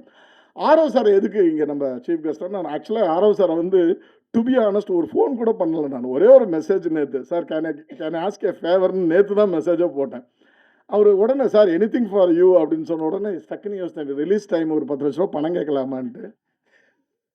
சரி வேணாம், அதை ரிலீஸ் டைமுக்கு வச்சுக்கலாம், எகைன் எப்படி எனிதிங் ஃபார் யூன்னு சொல்லிட்டார், அப்போ வச்சுக்கலாம்னு சொல்லிட்டு இமீடியட்டாக இல்லை சார் நாளைக்கு இது மாதிரி இது எனக்கு யாரும் மைண்டில் வரமாட்டுறாங்க, அந்த ஸ்கிரிப்டை பற்றி தெரிஞ்சவர் நீங்கள், ஸோ நீங்கள் வந்தால் நல்லாயிருக்கும். ப்ளஸ் எங்களுக்குள்ள ஒரு சினிமாவை தாண்டி ஒரு நட்பு இருக்குது எனக்கும் ஆர்வம் இருக்கும் நடுவில் எப்போவுமே. இப்போ இதில் நீங்கள் ஒரு வாய்ஸ் கேட்டிங்க இல்லையா, எடுத்தோன்னு அந்த ஒரு அறிமுகம்னு சொல்லி ஒரு தமிழ் அந்த நரேஷன் வாய்ஸ் வந்து அவரு தான். ஒரு நாள் போன ஆஃபீஸ்க்கு, சார் நாளைக்கு காலைல ஒரு 11 o'clock ஒரு சின்ன டப்பிங் எனக்கு பண்ணி தருங்களேன். வரேங்க சார். நான் கார் எடுத்துன்னு போனேன், ட்ரைவ் பண்ணால் வந்தார், டப்பிங் பண்ணி கொடுத்தாரு, திரும்ப ட்ராப் பண்ண ஆஃபீஸில் ட்ராப் பண்ணிவிட்டேன். ஸோ அவர் ஒரு ட்ரீமோடு இருக்கிற ஒரு நல்ல தோழராக எனக்கு ஆகிட்டார். சினிமாவில் ரொம்ப ரொம்ப நாட்களுக்கு பிறகு என்னோடய பையன் அங்கே இருக்கிறான், ரொம்ப கிளியர். நான் சினிமாவில் வந்து ரொம்ப ரொம்ப சூஸி. இப்போ இருக்கிறதுல இப்போ பன்னீர்செல்வம் சார், கவிதா பாரதி, சுப்பிரமணிய சிவா, இது மாதிரி ரொம்ப ரொம்ப ரொம்ப தேர்ந்தெடுத்து ஃப்ரெண்ட்ஷிப் வச்சுப்பேன், நிறைய பேரை சேர்க்க மாட்டேன். ஸோ அந்த விஷயத்தில் ஆரவ் சார் தான் இதுக்கு சீஃப் கெஸ்ட்டாக வந்தால் நல்லாயிருக்குன்னு தோணுச்சு, அதுக்காக தான் உங்களை கூப்பிட்டேன். நன்றி சார், தேங்க்யூ ஸோ மச். அடுத்து டெக்னீஷியன்ஸை பற்றி பேசணுன்னா, நான் அதை கவிதா பாரதி சார் ஏற்கனவே சொல்லிட்டார், எப்படி இந்த அவர் இந்த ஸ்கிரிப்டுக்குள்ளே வந்தார் அப்படின்னு சொல்லிட்டாரு. நான் வந்து ஒரு ஒரு ஒரு ஒரு ஒரு வெர்ஷன் என்கிட்ட இருந்தது, அதை அவர்கிட்ட கொடுத்துட்டு இதை வந்து வேறு மாதிரி அதே மாதிரி பேர் போடுறப்ப திரைக்கதை வசனம் அப்படின்னு போடுறப்ப அவர் பேரை ஃபஸ்ட்டு போட்டு அப்புறம் என்னங்க சார் அப்படின்னாரு. சார் அதெல்லாம் கிடையாது சார். இதில் வந்து இது வந்து நல்லா இருந்ததுக்கு. பட் இதுக்கு வந்து ஒரு எல்லாமே என்கிட்ட இருந்தது. தக்காளி, வெங்காயம், கடுகு, எண்ணெய் எல்லாமே என்கிட்ட இருந்தது. பட் அதை அழகாக நீங்கள் அதுக்கு வந்து ஒரு ஒரு ஒரு ஒரு ஒரு ஒரு ருசி கொடுத்தது நீங்கள் தான் சார். ஆனால் உங்கள் பேர் தான் ஃபஸ்ட்டு இருக்கணும். ப்ளஸ் இதில் நிறைய பொலிட்டிக்கல் விஷயங்கள் இருந்துச்சு. அதை அழகாக எழுதினார்.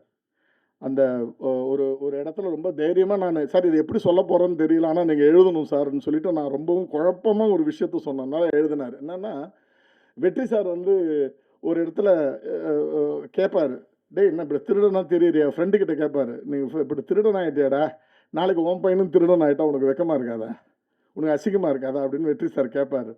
அதுக்கு அந்த கேரக்டர் பதில் சொல்லணும். ஒரு அரசியல்வாதியோட பையன் அரசியல்வாதியாக ஆகிறப்ப வராத வெக்கம் ஒரு திருடனோட பையன் திருடன் ஆகிறப்ப ஏண்டா வரணும்னு கேட்பார். இந்த டைலாகை நான் வந்து ரொம்ப குழப்பமாக இப்படி பண்ணோம்னா அப்படின்னு அவர் ரொம்ப சிம்பிளாக அதை எழுதுவார். அது ப்ராபப்ளி நான் கன்னடத்துக்கு போனதால் எனக்கு அந்த தமிழ் இது அதிகமாக வரலை, சுருக்கமாக எழுத வரல. அந்த மாதிரி உதவிகள் எனக்கு கவிதாபாரதி சார்கிட்ட நிறைய கிடைச்சிது. நன்றி சார், தேங்க்யூ ஸோ மச்.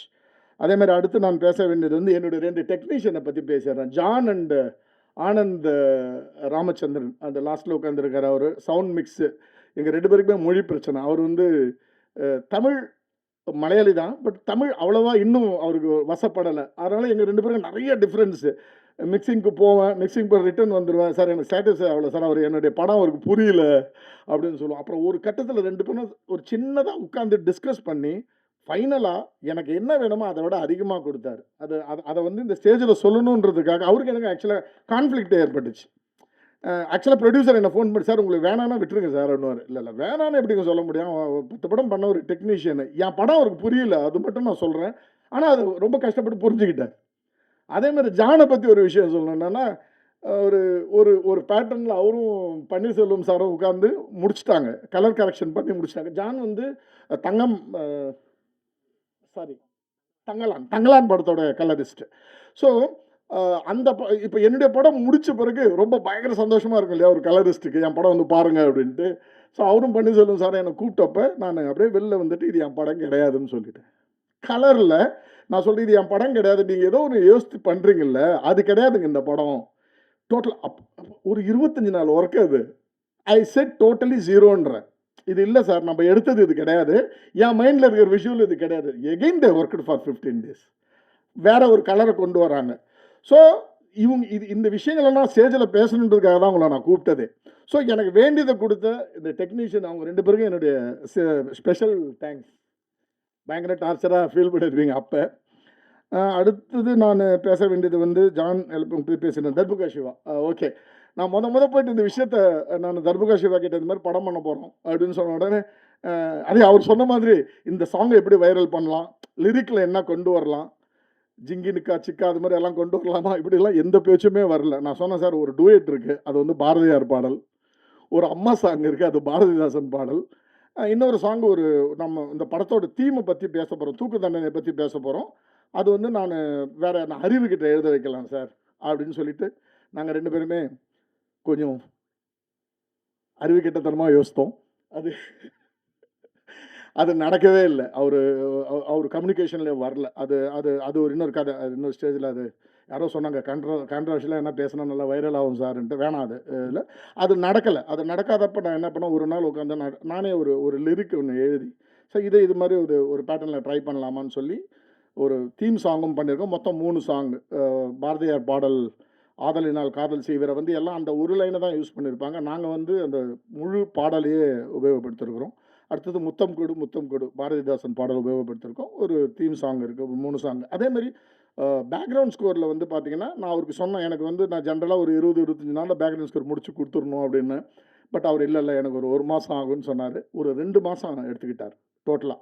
படம் வந்து ஆக்சுவலாக ஒரு மார்ச்லேயே ரெடியாக இருந்திருக்கணும். ஒரு ஏப்ரல் வரைக்கும் ஆனதுக்கான காரணம் வந்து தர்புகா சிவா என்னன்னா பயங்கர பர்ஃபெக்ஷனிஸ்ட். அவருக்கு சாட்டிஸ்ஃபை ஆகாமல் நீங்கள் என்ன தான் அவரை ஃபோர்ஸ் பண்ணாலும் ரெடி ஆகிடுச்சுன்னு கொடுக்க மாட்டார்.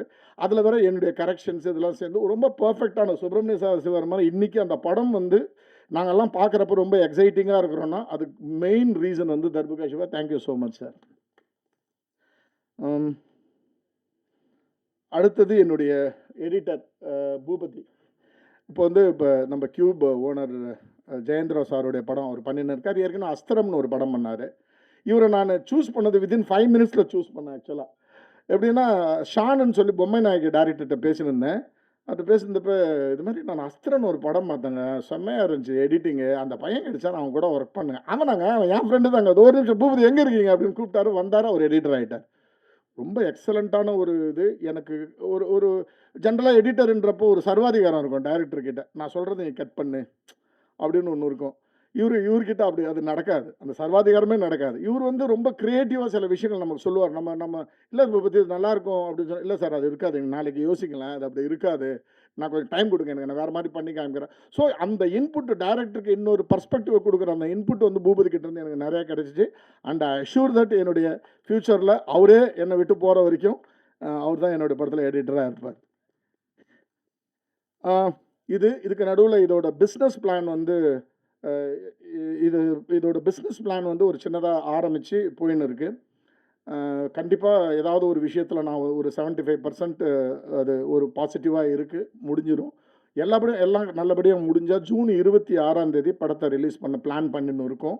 Probably within a week or 10 டேஸில் நான் அந்த டேட்டை அனௌன்ஸ் பண்ணுவோம். ஆசச் இப்போதைக்கு நான் வந்து ஜூன் 26 ரிலீஸ்ன்ற மாதிரி பிளான் பண்ணியிருக்கேன். இதை தவிர ஏதாவது விட்டுட்டேனான்னு தெரியல. அது கேமராமேன் அதுதான். ஓகே. அப்போ பன்னீர்செல்வம் சார் வந்து எனக்கு அதான் கொண்டல் பாவத்தோட ஒரிஜினல் ஆக்கராள ராத்திரி டைம்லேருந்து எனக்கு நல்ல ஒரு நண்பரானார் படம் பண்ணும்போது. அப்புறம் ஆஸ் யூஷுவல் நான் ஏற்கனவே கொண்டல் பாவம் இதுலேயே உங்களுக்கு சொல்லியிருக்கேன். எனக்கு வந்து யங்ஸ்டர்ஸ் கூட கேமராமேனு யங்ஸ்டர்ஸ் கூட ஒர்க் பண்ணுறது வந்து பயங்கர டிஸ்கம்ஃபர்ட். எனக்கு வந்து கொஞ்சம் சீனியரான கேமராமேன் இருந்தால் என்னுடைய வே ஆஃப் ஒர்க்கிங்க்கு மெச்சூரிட்டியான கதைங்களுக்கு கரெக்டாக இருக்குன்றதால, அதே மாதிரி அவங்கள்ட்ட இருந்து நான் நிறைய கற்றுக்கணுன்ற ஆசை எனக்கு இருக்குது. செழியன் சார்கிட்ட இருந்து நான் நிறைய கற்றுக்கிட்டேன். கொண்டால் பாவம் படத்தில் செழியன் சார்கிட்ட இருந்து நான் நிறைய கற்றுக்கிட்டேன். ஸோ எனக்கு வந்து ஒரு பேராசை, அவ்வளோதான். இன்னொரு சீனியர் கேமராட்ட ஒர்க் பண்ணுறப்போ அவர்கிட்ட இருந்து நிறைய கற்றுக்கலாம் அப்படின்ட்டு. அதுக்காக ஒரு அடுத்த படத்தில் இன்னொரு சீனியர் கேமராமேன் நான் போக மாட்டேன். அவர் தான் அடுத்த படமும் பண்ணுவார். நான் ஜென்ரலாக சொல்கிறேன். அதில் வந்து ரொம்ப ஈஸியாக என்கிட்ட அதான் மாத்திவன் என்கிட்ட கேட்டுருந்தார், எப்படி உங்களால் இவ்வளோ சீக்கிரம் படம் பண்ண முடியுதுன்ட்டு. எனக்கு ஜென்ரலாக ஒரு பழக்கம் ஒன்று வந்திருக்கு. ஸ்டேஜிங்னு சொல்லி ஒரு ப்ராசஸ் நான் யூஸ் பண்ணுறேன். என்னென்னா ஒரு படத்தோட லொக்கேஷன் ஒரு 12 லொக்கேஷன் இருக்குன்னா, cameraman team, art director team, direction team plus ப்ரொடக்ஷன்லேருந்து ஒருத்தரை கூப்பிட்டுவிட்டு அந்த 12 லொக்கேஷன்லேயும் 60 சீன் இருக்குன்னா 60 சீனையும் நான் நடித்து காமிச்சிருவேன் வித் த டீம். 3 நாள் இருந்தால் 3 நாளும் அந்தந்த லொக்கேஷனுக்கே போயிட்டு நடித்து காமிச்சிடுறது. இதான் சார் 60 சீன் நான் இப்படி தான் எடுக்க போகிறேன் அப்படின்ட்டு. அப்போ என்ன ஆகிடும்னா த ஹோல் யூனிட் வந்து எஜுகேட் ஆகிருக்கும், நாலேஜ் ஆகிருக்கும். அப்போ நம்ம போய் இது பண்ணுறப்ப நம்ம சார் இங்கே கேமரா வச்சு இங்கே ட்ராலி இந்த கதைங்களே இருக்காது. காலைல போனோன்னே சார் அந்த ஃபர்ஸ்ட் ஷாட்டுக்கு ரெடி ஆகிட்டேன்னு அவர் சொல்லுவார். அசோசியேட் டைரக்டர் எல்லாருமே எஜுகேட் ஆகிருப்பாங்க. அதுதான் இங்கே சீக்ரெட்டை தவிர வேறு எதுவும் ஸ்பெஷலாக நான் ஸ்பீடாக பண்ணுறதுக்கு எந்த காரணமும் கிடையாது. ப்ரிப்பரேஷன் நல்லாயிருக்கும். எல்லாருக்கும் எல்லாமே தெரியும். ஒரு மறைச்சி இல்லை அப்புறமா வந்து சொல்கிறேன் அதெல்லாம் இருக்காது, கிளாரிட்டி இருக்கும், அவ்வளோதான். ஸோ பன்னீர்செல்வம் சாருக்கு என்னுடைய மனமார்ந்த நன்றி. இந்த இதில் வந்து மற்றபடி எனக்கு ஆக்டர்ஸில் வந்து மதன் சார், நான் ஒரே ஒரு ஃபோன் கால் வந்து சார் ஒரே ஒரு சீனு சார் ஒரே ஒரு சீனு இல்லை சார், கதை உங்கள்கிட்ட இருந்தால் ஆரம்பிக்குதுன்னு சொல்லி ஃபோன்லேயே சொன்னேன். டக்குன்னு ஒத்துக்கிட்டார். இப்போ முக்கியமாக ஒரு விஷயம் சொல்லணும். எல்லா ஆக்டர்ஸ்க்கும் நன்றி. லைக் லிசி, கன்னியாபாரதி மேடம் எல்லாருக்குமே நன்றி. சரவணன் சாரை பற்றி ஒரே ஒரு விஷயம் மட்டும் சொல்லணும். அதை தான் நான் கடைசியில் சொல்லலாம் அப்படின்ட்டு. நான் ப்ரொடியூசர் சார் முடிச்சிடறேன் sir, 5 minutes. So Saravanan sir வந்து எனக்கு ப்ரொடியூசர் வந்து இந்த கேரக்டருக்கு அவர் இருந்தால் ரொம்ப நல்லாயிருக்கும் அப்படின்னு சொன்னப்போ சரவணன் சார்கிட்ட ப்ரொடியூசரே பேசி நீங்கள் வேணால் சரவணன் சார் பேசுங்க அப்படின்னு கேட்டேன். சரவணன் சார்கிட்ட நான் பேசினப்போ ஒரு நாளைக்கு 100 ரூபான்னு வச்சுப்போமே, ஒரு பேச்சுக்கு சொல்கிறேன். அவருடைய சம்பளம் வந்து 100 ரூபா ஒரு நாளைக்கு. சார் என்னை வச்சு நீங்கள் 100 ரூபா கொடுத்து எப்படி பண்ணுறீங்க, ஒரு சீனுன்றீங்க, கதை சொல்லுங்கள் அப்படின்னாரு. நான் ஃபோன்லேயே கதை சொன்ன உடனே ஒரே வார்த்தை சொன்னார், எனக்கு லைஃப்பில் இது மாதிரி யாருமே கதை சொன்னது கிடையாது இவ்வளோ கிளாரிட்டியாக. ஒரே ஒரு வேலை பண்ணுங்கள், 100 ரூபாய்க்கு பதில் 75 ரூபா கொடுங்க, நான் இந்த படம் பண்ணுறேன்னு சொன்னேன். ஸோ உங்கள் எல்லாருக்குமே ஒரு விஷயம் என்னென்னா, 75 ரூபாய்க்கு அவர் பண்ணாருன்றது மட்டும்தானே. அதோட கிளைமேக்ஸ் என்னென்னா, ஒரு நாள் பண்ணாதீங்க டேரக்டரை, 2 நாள் பண்ணுங்கள், இன்னும் சீன்ஸ் எடுங்க அப்படின்னு சொன்னார். சம்பளத்தையும் கம்மிட் பண்ணி இன்னொரு நாள் நான் சேர்த்து கொடுக்குறேன், இன்னும் சீன்ஸ் எடுங்க அப்படின்னு சொன்னார். Thank you so much sir. இது ரொம்ப ரொம்ப ரேர் இது மாதிரியான விஷயங்கள். இது சம்பளம் இதெல்லாம் நமக்கு தெரிஞ்சதில்லை. அதேமாரி இந்த டைமில் நான் ரங்கராஜ் பாண்டே பற்றி பேசி ஆகணும். வெற்றி சாருக்கு ஈக்குவலான கேரக்டர் ரங்கராஜ் பாண்டே இந்த படத்தில். அதை வந்து ஃபிக்ஸ் பண்ணி கொடுத்ததும் சுப்பிரமணிய சிவா சார் தான். அவரும் அதே மாதிரி தான். ஒரு அமௌண்ட்டு ஃபிக்ஸ் பண்ணுறோம். அமௌண்ட்டு ஃபிக்ஸ் பண்ணி படம் நடிச்சுட்டு போகிறாரு. ஒரு நாள் முன்னாடியே ஷூட்டிங்கை முடிச்சிடுறேன். உங்களுக்கு ஒரு சின்ன கிஃப்ட்டு அப்படின்னாரு. என்ன சார் அப்படின்னு கேட்டேன். கிட்ட போனோன்னே நான் பேசின காசில் 2 லட்ச ரூபா திருப்பி கொடுத்துட்றேன் அப்படின்னு சொன்னார். எதுக்கு சார் அப்படின்னு. இல்லை நீங்கள் சொன்னதை விட கம்மியான நாளில் எடுத்துட்டீங்க, எனக்கு அவ்வளோ பணம் வேணான்னு சொல்லிட்டு, அவர் எவ்வளோ பணம் வேணான்றது வேணாம். ஸோ 2 லட்ச ரூபாயை எடுத்துன்னு போயிட்டு வெளியில் போயிட்டு ப்ரொடியூசர்கிட்ட ட்ரான்ஸ்ஃபர் பண்ணிட்டு அவர் பாட்டுன்னு போயிட்டார். ஸோ எல்லாருமே வந்து பயங்கர கோஆப்ரேட்டிவாக அந்த படத்தை புரிஞ்சுக்கிட்டு, அதில் இருக்கிற அந்த பொருளாதாரத்தை புரிஞ்சுக்கிட்டு எனக்கு கோஆப்ரேட் பண்ணியிருக்கீங்க. ஸோ எல்லாருக்குமே நன்றி. கலை, நர்மதா மேடம், கன்னியாபாரதி மேடம், எல்லாருக்கும் யாராவது மிஸ் பண்ணியிருந்தேன்னா மன்னிச்சிருங்க. இப்போ இந்த ப்ரெஸ் மீட்டை பொறுத்த வரைக்கும் எனக்கு ஒரே ஒரு விஷயம் என்னென்னா, ஒரு சின்னதாக ஒரு லிட்ரேச்சர் வேல்யூவை ஞாபகப்படுத்துகிற உங்களுக்கு எல்லாருக்கும் ஞாபகப்படுத்தணுன்றதுக்காக ரேகா என்னுடைய பிஆர்ஓ கிட்ட வந்து ஒரு விழுப்புரம் சிறுகதைகள்னு சொல்லி அன்பாதவன் எழுத்தாளர் அன்பாதவன் தொகுத்த ஒரு சிறுகதையோட தொகுப்பு இருக்குது. அந்த புக்கு ஒரு 100 புக்கு கொடுத்துருக்கேன். படிக்க ஆர்வம் இருக்கிறவங்க, படிக்க இன்ட்ரெஸ்ட் இருக்கிறவங்க அந்த புக்கு வாங்கிக்கலாம். அதில் என்னுடைய ஒரு சிறுகதை இருக்குது. 158வது பேஜில் ஏதோ ஒன்றில் எங்கு தொடங்கி எங்கு முடியும்னு சொல்லி என்னுடைய சிறுகதையும் இருக்குது. அதில் படிங்க. ரொம்ப நன்றி. இந்த படம் வந்து ஒரு கண்டிப்பாக வந்து பேசக்கூடிய ஒரு படமாக இருக்கும். நம்ம நிறைய பேசுவோம். நம்ம இந்த கொஸ்டின் ஆன்சரையும் ஏதாவது இருந்துச்சுன்னா, போர் அடிக்காமல் உங்களுக்கு கேட்கணும்னு தோணுச்சுன்னா கேளுங்க. ஒரு 5-10 மினிட்ஸில் முடிச்சுக்கலாம். Thank you so much. இந்த படத்தின் மூலமாக ஸோ லக்ஷ்மிகாந்தன் கொலை வழக்கு படத்தினுடைய அறிமுக விழாவுக்கு வந்திருக்கக்கூடிய எல்லாருக்கும் ரொம்ப ரொம்ப நன்றி. Can we start the Q&A session? எல்லாருக்கும் காலண்டரில் அந்த டேட்டை வந்து குறித்து கொடுத்து வந்துருங்க அப்படின்னு சொல்லிட்டு, உங்களோட ப்ரொடியூசரு நீங்கள் ஒருத்தர் பெரிய நடிகர் ஆக்கியிருக்கீங்க, அவங்க 2 பேருக்கும் அந்த டேட்டை குறித்து குடிக்க மறந்துட்டீங்களா, இல்லை அப்படிப்பட்டவரை போஸ்டரில் இவ்வளோ பெருசு போட்டிருக்கீங்க, இங்கே வரமாட்டாருன்னு தெரிஞ்சு அந்த 2 லட்சம் ரிட்டர்ன் கொடுத்ததுனால போஸ்டரில் போட்டிருக்கீங்களா? இங்கே ஒரே நிமிஷம் மைக்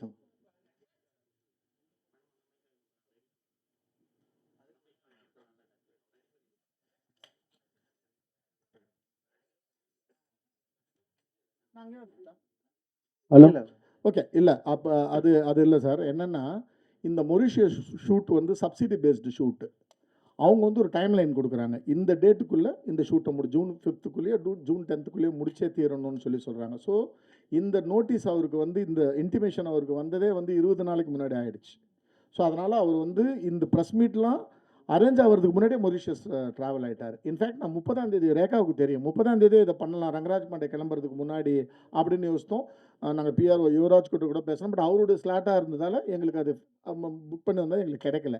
அதாவது 2 லட்சத்துக்கெல்லாம் முகம் கிடையாது. அந்த இடத்துல இருக்க வேண்டிய முகம் அது. உங்களுக்கு வந்து அவர் ஒரு ஒரு ஒரு அரசியல் பேசுகிறப்போ ஒரு சில அரசியல் அவர் பேசுவார்ல, ரங்கராஜ் பாண்டே பேசுவார்ல, அரசாங்கத்துக்கு சார்பாக ஒரு அரசியல் பேசுவார் இல்லைங்களா, அந்த கேரக்டராக இருக்கார் படத்தில். அவர் மெயின் கேரக்டர். அவர் அப்போ அவர் பேசுகிறப்ப வர கோபம் வந்து உங்களுக்கு வரணுன்றதுக்காக தான் அவரே கேஸ் பண்ணது. இல்லை கண்டிப்பாக 15ஆம் தேதி வருவார். உங்களுக்கு நிறைய கண்டென்ட் கொடுப்பார்.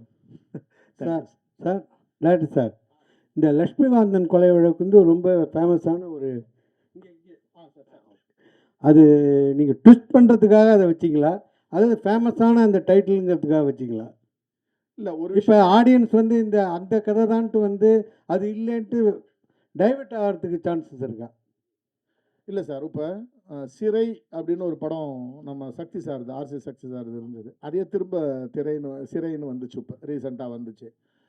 ஒரு ஒரு ஒரு ஒரு ஆடியன்ஸ் வந்து ஒரு படத்தை அப்ரோச் பண்ணுறப்ப, நான் பார்க்கணுன்னு டிசைட் பண்ணுறப்ப ஒரு டைட்டில் ரொம்ப முக்கியமாகுது. ஒரு இன்வைட்டிங்கான ஒரு விஷயமாகுது. எனக்கு வந்து பரபரப்புக்காகலாம் நான் வைக்கல.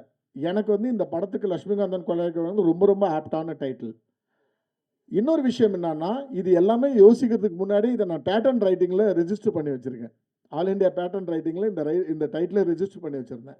என்றைக்காவது ஒரு நாள் யூஸ் பண்ணுறப்ப எனக்கு இந்த படத்துக்கு அது ரொம்ப ஆப்டாக பட்டுச்சு. ப்ளஸ் ஒரு இன்வைட்டிங் டைட்டிலாக ஃபீல் ஆச்சு எனக்கு. அவ்வளோதான். டேரக்ட் சார், இங்கே சார் நீங்கள் பேசிகிட்டு இருக்கும்போது படத்தில் ஒரு டைலாக் வச்சுருக்கோம், அது ரொம்ப இக்கட்டான டைலாக் அப்படின்னு சொன்னீங்க. அரசியல்வாதி பையன் அரசியல்வாதி ஆகலாம், திருடனோட பையன் திருடன் ஆகக்கூடாதா கேட்டீங்க. திருடனை விட அரசியல்வாதி கேவலமானவனா? ஏன்னா இப்போ வந்திருக்க புது ஆட்சியில் எல்லா அரசியல்வாதியும் மக்களால் ஓட்டு போட்டு தேர்ந்தெடுத்து வந்திருக்கோம். எல்லா அரசியல்வாதிக்கும் மக்கள் தான் தேர்ந்தெடுத்து கொண்டு வந்திருக்காங்க. அவ்வளோ கேவலமானவனையா கொண்டு வந்திருப்பாங்க? அப்போ திருடனை விட கேவலமானவனா? Okay sir. இதுக்கான பதில் சூப்பர். நல்ல சிறப்பான கேள்வி.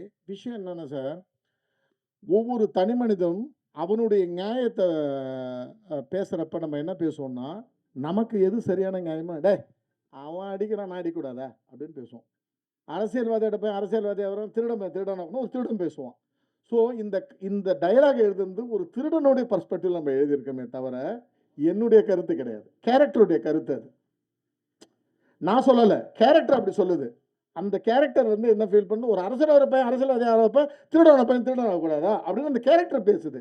ஸோ எப்போவுமே ஒரு எழுத்தாளனுக்கு முக்கியமான விஷயம் என்னன்னா சார், நான் இந்த விஷயத்த சொல்லிவிட்டு அது என்னுடைய பர்ஸ்பெக்டிவ் ஆகிடுமோன்றது பயம் இருக்கக்கூடாது. கேரக்டர் என்ன பேசணுமோ அதை பேசணும். ஸோ இதில் மாறன் தான் அந்த கேரக்டர். ஸோ மாறன் வந்து எந்த கட்டத்தில் இருப்பாருன்னா, இவனை எப்படியாவது சார் இவனா அறிவுமதின்ற கேரக்டரை எப்படின்னா கன்வின்ஸ் பண்ணி இவனை திருடனை ஆக்கணுன்ற ஒரு கட்டாயத்தில் இருப்பார் அவர். இவன் வந்து அவன் லாக் ஆகிருப்பான் ஆல்ரெடி. இவனை எப்படின்னா கன்வின்ஸ் பண்ணி அவனை அப்போ நான் எது வேணால் சொல்லுவோம்ல, மச்சான் நீ ஒரு நாள் தானடா நம்ம ஜென்ரலாக பேசுகிறப்ப நிறைய விஷயங்களை சொல்லுவோம்ல, ஒரு சின்ன சின்ன பொய்களை சொல்லுவோம் கன்வின்ஸ் பண்ணுறதுக்கு, நிறைய தத்துவங்களை சொல்லுவோம். அந்த தத்துவங்களை லாஜிக்கே இருக்காது. அது மாதிரியான ஒரு விஷயம் தான் அந்த கேரக்டரோட பர்ஸ்பெக்டிவ்ல அது ஜஸ்டிஃபை பண்ணுற ஒரு விஷயம் சார். டேரக்ட் சார், நீங்கள் ஸ்டேஜில் சொன்னீங்க கான்ட்ரவர்சி வேண்டாம், கான்ட்ரவர்சி பேசினா தப்பாயிடும்ட்டு. ஆனால் நீங்கள் எடுக்கிற படம் எல்லாமே கான்ட்ரவர்சியோட டைட்டிலோட தான் வருது. எதனால மக்களை வந்து என்ன பண்ண போகிறீங்க? எதை பற்றி சொல்லுங்கள், எந்த இதில் கான்ட்ரவர்சி சொல்லுங்கள். டைட்டிலும் சரி, படத்தில் வந்து நீங்கள் உள்ள டைலாக்டும் சரி, நீங்கள் பார்த்தீங்கன்னா அந்த பேனரில் வந்து புரட்சித்தலைவர் எம்ஜிஆரோட புதிய கட்சி அமைப்புன்னு போட்டு பண்ணிருக்கீங்க. அதுதான் கேட்குறேன். அதான் ஒரு விஷயம், இதில் கான்ட்ரவர்சின்ற விஷயமே கிடையாது. அதான் என்னென்னா காலத்தோட குறியீடுன்னு ஒன்று இருக்குது இல்லைங்களா. என்னைக்கு இது நடந்துச்சு அப்படின்னா அக்டோபர் 17 சார். அது ஏடிஎம்கே ஆரம்பிச்சது சார். அக்டோபர் 17 1972. ஸோ ஒருத்தவனை தூக்கில் போடுறாங்க. எனக்கு வந்து அந்த தூக்கில் போடுறப்ப அந்த தூக்கில் போடுறதுக்கு பேரலாக ஒரு ரேடியோ நியூஸ் வேணும். ரேடியோ நியூஸ் சொல்கிறப்ப நான் தமிழ்நாட்டில் வந்து அக்டோபரில் நடந்த 72 அக்டோபரில் நடந்த முக்கியமான நிகழ்வு என்னன்றப்ப எம்ஜிஆர் கட்சி ஆரம்பித்தார். அதுக்கு முன்னாடி கலைஞர் வந்து 15ஆம் தேதியோ 14ஆம் நாளோ எக்ஸ்பெல் பண்ணாங்கன்ற விஷயம் இருக்குது இல்லைங்களா. அது வரும். அதன் பிறகு எனக்கு அடுத்தது கிடைச்ச நியூஸ் என்னென்னா, மெக்சிகோவில் ஒரு ட்ரெயின் ஆக்சிடென்ட் ஒன்று ஆயிருக்கு. அதில் 272 பேர் செத்து போயிருக்காங்க. அன்னைக்கு இந்த அக்டோபர் 17 செத்து போயிருக்காங்க. 16ஆம் தேதி ஆக்சிடென்ட் ஆகிருக்கு, 17ஆம் தேதி. ஸோ எல்லாமே வந்து ஒரு நியூஸாக படிக்கிறப்ப ஓகே இந்த நாளில் இந்த விஷயம் நடந்துச்சுன்றது பதிய வைக்கிறதுக்காக எடுத்துக்கிட்டு ஒரு ஒரு ஒரு குறியீடு, அவ்வளோதான் சார், நாள் குறியீடு. தயால் சார், அதே மாதிரி படத்தில் டக்கு புக்குன்னு தர்புகா சிவா பாட்டெலாம் போடல, நான் அப்படி கேட்கல அப்படிலாம் சொன்னீங்க. நான் ஒரு சீன்லேயே இந்த ட்ரெய்லர் மாதிரி காட்டினதில் எங்களை உட்கார வச்சுட்டீங்க. அந்த விஷயத்தில் நீங்கள் எல்லா படத்துலையுமே கரெக்டாக இந்த பெட்ரூம் அந்த சம்மந்தப்பட்ட விஷயங்களை ரொம்ப அழகாக எடுப்பீங்க. இப்படி ஒரு க்ரைம் இந்த மாதிரி படத்தில் எப்படி அந்த மாதிரி சீன் யோசிக்கிறீங்க? சாப்பிட்ற மாதிரி ஒரு சீன், அதுதான் கேட்குறேன். எப்படி அதை யோசிக்கிறீங்க? நான் எல்லா படமும் பார்த்துருக்கேன். உங்களுக்கு அந்த வரலட்சுமி நடித்த படம், அந்த படம் மாதிரி கிளுகிழுப்பாக இருக்குன்றீங்களா இல்லைன்றீங்க? ஆனால் பாட்டில் கிளுகிழுப்பு இல்லை அப்படின்னு சொல்கிறேன் சார். 2 விஷயம் சார். நான் ரொம்ப ஸ்ட்ராங்காக இருக்கேன். படம் பார்த்துட்டு ஒரு டிஸ்ட்ரிபியூட்டர் இங்கே தான் உட்காந்துருக்கார், அதை இருக்கார் பாருங்க, குமார் என்கிட்ட ஒரு விஷயம் கேட்டார். என்ன கேட்டார்னா, படம் பார்த்துட்டு பயங்கர எக்ஸைட் ஆகி சார் செம்ம சார் நீங்கள் கீழ்ச்சிட்டிங்க சார் அதெல்லாம் சொன்னார். சொல்லிவிட்டு ஒரு வார்த்தை என்ன கேட்டார், சார் அவ்வளோ குத்துறான் ரத்தம் வராதா சார்? சார் இவ்வளோ படம் எடுக்கிறேன் ரத்தம் வராதுன்னு எனக்கு தெரியாதா சார்? ரத்தம் வரும், அந்த இடத்துல குத்துனா இவ்வளோ ரத்தம் பீறிட்டு வரும்னு எனக்கும் தெரியும். என் படத்தில் நான் ரத்தம் காமிக்க மாட்டேன். ஸோ எல்லாத்துக்கும் நான் ஒரு அளவுகோல் வச்சுருக்கேன், ஸ்கேல் வச்சுருக்கேன். செக்ஸ் இவ்வளோ தான் காமிக்கணும், வயலன்ஸ் இவ்வளோ தான் காமிக்கணும். ஆக்சுவலாக பார்த்தீங்கன்னா கத்தியால் குத்திருப்பார். இவரே வந்து கேட்டார், சார் கையில் ஏதாவது ஒன்றுமே வேணாம் சார், இதெல்லாம் என்ன நீங்கள் குத்துனீங்கன்னு மக்களுக்கு கன்மையாக இருக்கும். என் படத்தில் எனக்கு வேணாம். எனக்கு சென்சார் ஆஃபீஸர்ஸ் எப்போவுமே ஒரு சப்போர்ட் இருக்கும் சார். அவங்க படம் பார்த்துட்டு சொல்லுவாங்க, ஏங்க உங்களுக்கு ஆக்சுவலாக இந்த இடம்லாம் கட் பண்ணணும், ஆனால் நாங்கள் கட் பண்ண, ஏன்னா நீங்கள் சொல்ல வர விஷயம் கரெக்டாக இருக்குது அப்படின்னு சொல்லுவாங்க. எனக்கு எப்படின்னா ஒரு பேலன்ஸ்டான படமாக இருக்கணும். அந்த ரத்தம் அந்த ரத்தம் தோய்ந்த அந்த கைகள் தான் என் படத்தை எலிவேட் பண்ணணும்னு எனக்கு தோணலை. அதே மாதிரி தான் செக்ஸ் ஆர் காதல் அந்த விஷயத்துலையும் அது எவ்வளோ ஒரு ஸ்கேலில் என்ன அளவில் காமிக்கணுமோ அதை மட்டும் காமிக்கணும்னு நினைக்கிறேன் சார். அப்புறம் அந்த போஸ்டரை பற்றியும் ஒரு கேள்வி. இப்போ விஜய் காலமாக இருக்குது, மாண்புமிகு விஜய் காலமாக இருக்குது. எம்ஜிஆர் கலைஞர் 2 பேரையும் போட்டிருக்கீங்க, உங்கள் பீரியட் கதைன்னு சொல்லிட்டீங்க. ஆனால் இவ்வளோ மீடியா வந்திருக்கோம், டெய்லி பேப்பர்லேயும் நிறைய டெய்லி பேப்பர்ஸ் இருக்குது. நீங்கள் தினமணியை மட்டும் மென்ஷன் பண்ணியிருக்கீங்க, என்ன ரீசன்? இல்லை எனக்கு இதுலேருந்து எடுத்தது சார். அது நெட்லேருந்து எடுத்தது. அதில் ரொம்ப இது நான் கிரியேட் பண்ணது கிடையாது. ஏன்னா நான் வந்து தேடணும் எந்த நியூஸ் பேப்பரில் வந்து அது ப்ராமினெண்ட்டாக எதில் அது வந்துருச்சு அப்படின்னு போய் பார்த்தப்ப தினமணி இது மட்டும் தான் எனக்கு கிடச்சிது. அதர்வைஸ் எனக்கும் தினமணி அப்படி ஒரே கேள்வி. ஹீரோ சார், வெற்றி சார், இதுதான் எல்லாரும் ஹீரோயின் வந்து எங்களுக்குள்ளார பேசுறதுக்கு நேரமே இல்லைன்னு சொன்னால் ஹீரோஸ் வந்து வருத்தப்படணும். நீங்கள் சந்தோஷமாக சிரிச்சிட்டு இருக்கீங்க அந்த லொக்கேஷனில். அப்புறம் அடுத்த படத்துக்கு கால் ஷீட் கொடுப்பீங்களா கொடுக்க மாட்டீங்களா அவருக்கு? இல்லை யாருக்குமே பேசுறதுக்கு டைம் இல்லையே. மொத்த படமே 20 நாள் தான் எடுத்திருக்காங்க. அதில் 4 நாள் வந்துட்டு போகிறோம். சார் ஒரு நாள் சாரெல்லாம் நான் பார்க்கவே இல்லையே ஷூட்டிங் ஸ்பாட்டில். அது பிளான்டாக நடந்ததுனால கரெக்டாக ஆர்கனைஸ்டாக பண்ணார். நான் எதுவும் பிளான் பண்ணல. டைரக்டர் சார், ஜெயகாந்தன் ஒரு நாவலில் சொல்லுவார், இந்த மாதிரி கொலைக்கு கொலை ஆகாதுன்னு சொல்லி. ஆமாம். அது முடிவாக சொல்லியிருப்பார். நீங்கள் ஏன் அதை சொல்ல மாட்டேங்கிறீங்க? இல்லை எனக்கு வந்து எப்படின்னா என்னுடைய பர்ஸ்பெக்டிவ் கேட்டிங்கன்னா கொலைக்கான இது மரண தண்டனைன்றதை வந்து நான் வந்து எதிர்க்கிறேன். என்னுடைய பர்ஸ்பெக்டிவ் நான் அதை திணிக்க விரும்பலை. என்னுடைய பார்வை அது. என்னுடைய பார்வையும் அதில் சொல்லியிருக்கேன். ஆப்போசிட்டில் மரண தண்டனை கரெக்டுன்னு சொல்கிறவங்களுடைய பார்வையும் சொல்லியிருக்கேன். என் படத்தில் நான் ப்ரொடியூஸ் பண்ணுறேன்றதுக்காக நான் நினைக்கிற விஷயத்தெல்லாம் சொல்ல முடியாது. நான் வந்து அதை ஒரு ஆர்குமெண்ட்டுக்கு உங்கள் முன்னாடி வச்சுருக்கேன். எது சரி எது தவறு அப்படின்றத வந்து நீங்கள் சூஸ் பண்ணுங்கள். ஐ மீன் 2 ஆர்குமெண்ட்டை வச்சு நீங்கள் சூஸ் பண்ணுங்கன்னு தவிர நான் ப்ரொடியூசரு நான் டைரக்டர்ன்றதுக்காக நான் நினைக்கிற விஷயத்தில் திணிச்சு தான் சரின்னு நான் சொல்ல விரும்பல. இன்ஃபேக்ட் எண்டில் அதை தான் நான் சொல்கிறேன். இதில் சரி தப்புன்றது வந்து 17th செஞ்சுரியில் மரண தண்டனை ஆரம்பித்த காலத்துலேருந்தே இருக்குது. உங்களுடைய குரல் எது இருக்கோ அதை நீங்கள் பதிவு செய்யுங்க. அந்த பதிவுக்கு அந்த குரல் தான் உரிமைக்கான ஒரு மாற்றத்துக்கான ஒரு இதுவாக இருக்கும் அப்படின்ற மாதிரி தான் படத்தை முடிச்சிருப்பேனே தவிர எங்கேயுமே நான் வந்து அதை என்னுடைய கருத்து இது நீங்கள் கேளுங்க அப்படின்னு நான் சொல்ல விரும்பலை சார். நான் பிரிகிடா, இவ்வளோ நேரம் பேசின யாருமே அந்த லட்சுமிகாந்தன் யார், கொலை பண்ணது யார், உண்மையிலே குற்றம் சாட்டப்பட்ட வெளிநர் யாருன்னு சொல்லலை. அவங்களாம் அந்த கூட்டத்தில் இருக்காங்களா? உங்களுக்கு கதை தெரியுமா? கொஞ்சம் சொல்லுங்கள். இல்லை சார், அது சொல்லக்கூடாது. படம் நீங்கள் பார்க்கணுன்றது தான் வந்து இங்கே பிளானே. ஸோ அதனால் அதை வந்து என்னால் ரிவீல் பண்ண முடியுமான்னு தெரியல டைரக்டர் கிட்ட கேட்காம. ஸோ அதனால யார் இந்த லக்ஷ்மிகாந்தன், என்ன கொலை வழக்கு, அதுதான் டைட்டிலே, அதுதான் கதை. அதனால் எங்களால் அது சொல்ல முடியல. இப்போது நீங்கள் கண்டிப்பாக படம் பார்த்தா உங்களுக்கு நல்லாவே புரியும்னு நினைக்கிறேன். ஐ திங்க் அதுக்கு ஆக்சுவலாக இந்த கொஷனுக்கு ஆன்சர் பண்ணக்கூடிய கரெக்ட் பர்சன் டைரக்டர் தான் நினைக்கிறேன். ஸோ யா, இதுதான் ஆக்சுவலாக கரெக்ட் தானே சார்?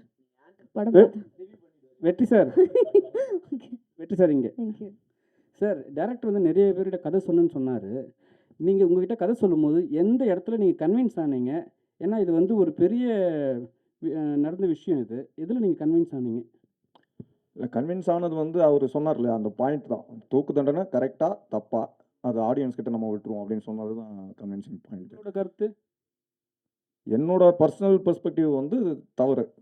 தூக்கு தண்டனை தேவையில்லை. அவங்கள வேறு மாதிரி திருத்தலாம், வேறு மாதிரி பாடம் சொல்லி கொடுக்கலாம். அவர் சொன்ன மாதிரி அவனுக்கு ஏன் அந்த மனநிலை கொடுக்குற அப்படின்ற கேள்வியை நம்ம முன் வச்சா நல்லதுன்னு நினைக்கிறேன். Direct sir, sir. சார் நீங்கள் பேசும்போது இன்னொன்று சொன்னீங்க, நான் பெரிய ஹீரோக்கள் கிட்ட போய் டைம் டேட் வாங்க முடியாதுன்னு.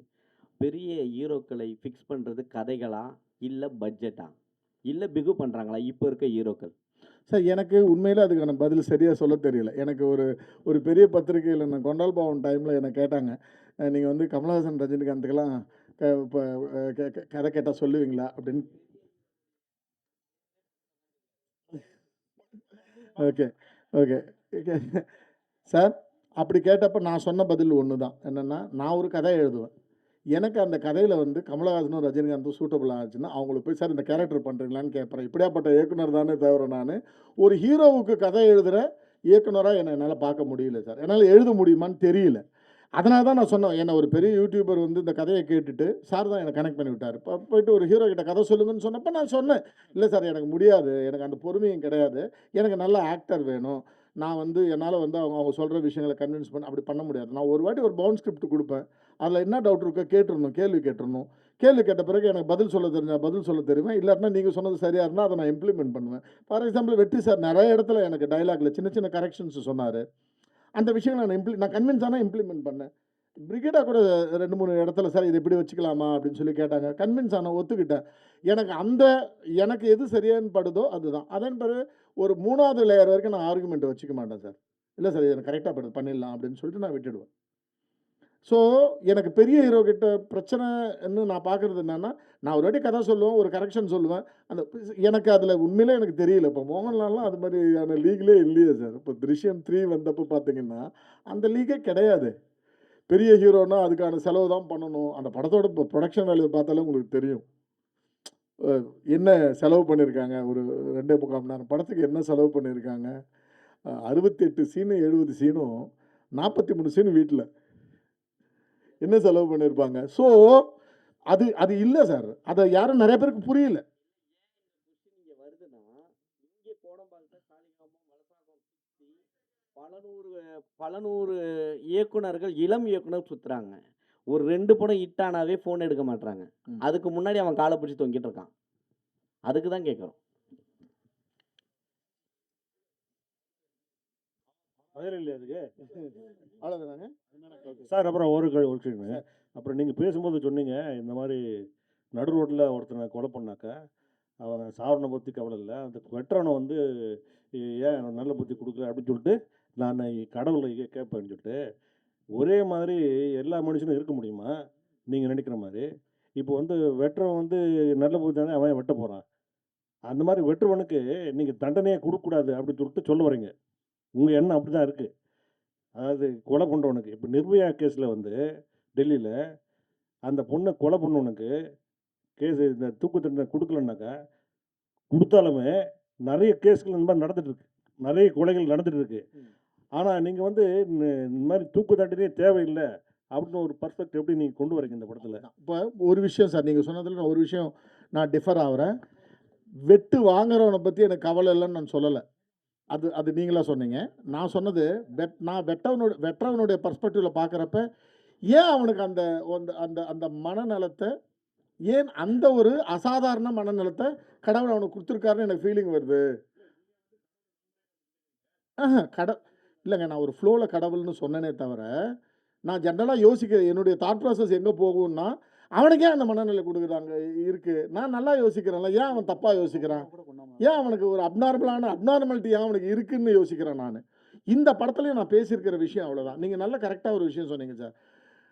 டெல்லி கேஸ் ஆன பிறகு, நிர்பயா கேஸ் ஆன பிறகு எவ்வளோ ரேப் கேசஸ் நடக்கலை, நடந்து தான் இருக்குது. ஸோ நாங்கள் இதை தான் படத்துலையும் பேசுகிறோம். என்னென்னா, ஒரு மரண தண்டனைன்றது வந்து எந்த குற்றத்தையும் தடுத்துறாது. அதே மாதிரி ஒரு விஷயம் பாருங்கள், நம்மளுடைய ஹெல்த்துக்கு, மனநலத்துக்கு, உடல்நலத்துக்கு கொடுக்குற ஒரு முக்கியத்துவத்தை நம்ம மனநலத்துக்கு கொடுக்குறோமா அப்படின்னு பாருங்களேன். நம்ம வீட்டில் ஒரு ஜென்ரலாக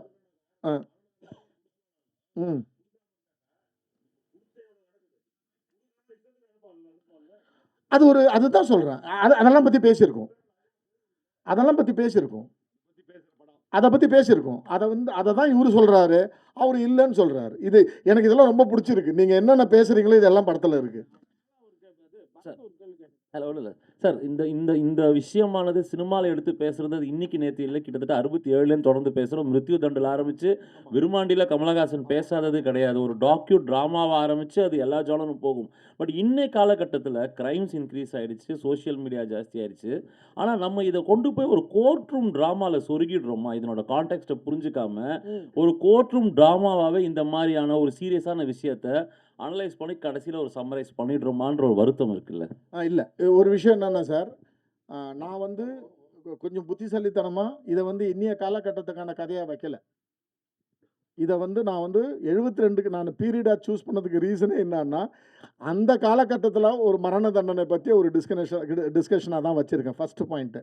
2வது பாயிண்ட்டு சார், எந்த கருவை பற்றி எந்த காலகட்டத்தில் யார் வேணாலும் பேசலாம் சார். ஓகேங்களா? அப்போ விருமாண்டியில் வந்து இதை பற்றி பேசின விதம் வந்து வேறு. நான் பார்க்குறேன், எனக்கு விருமாண்டின்னு தெரியும்.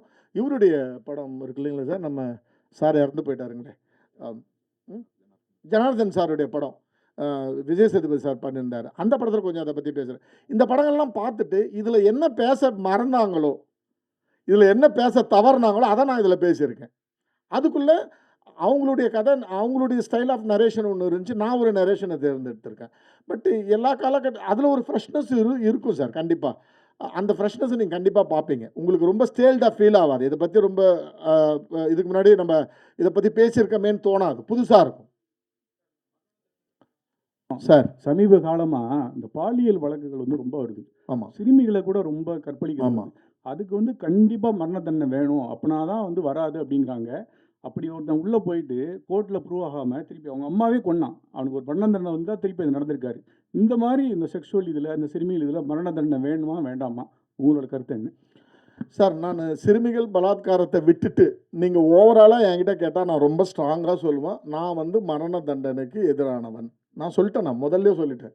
நான் வந்து மரண தண்டனைக்கு எதிரானவன். நான் எங்கள் பர்ஸ்பெக்டிவ் என்னது மாறுதுன்னு நான் சொல்லிடுறேன் சார். நமக்கு இந்தியா சுதந்திரம் அடைந்து கல்கட்டாவில் நடக்கிற அந்த வயலன்ஸு, ஹிந்து முஸ்லீம் வயலன்ஸ், அது எல்லாம் நோன் வயலன்ஸு.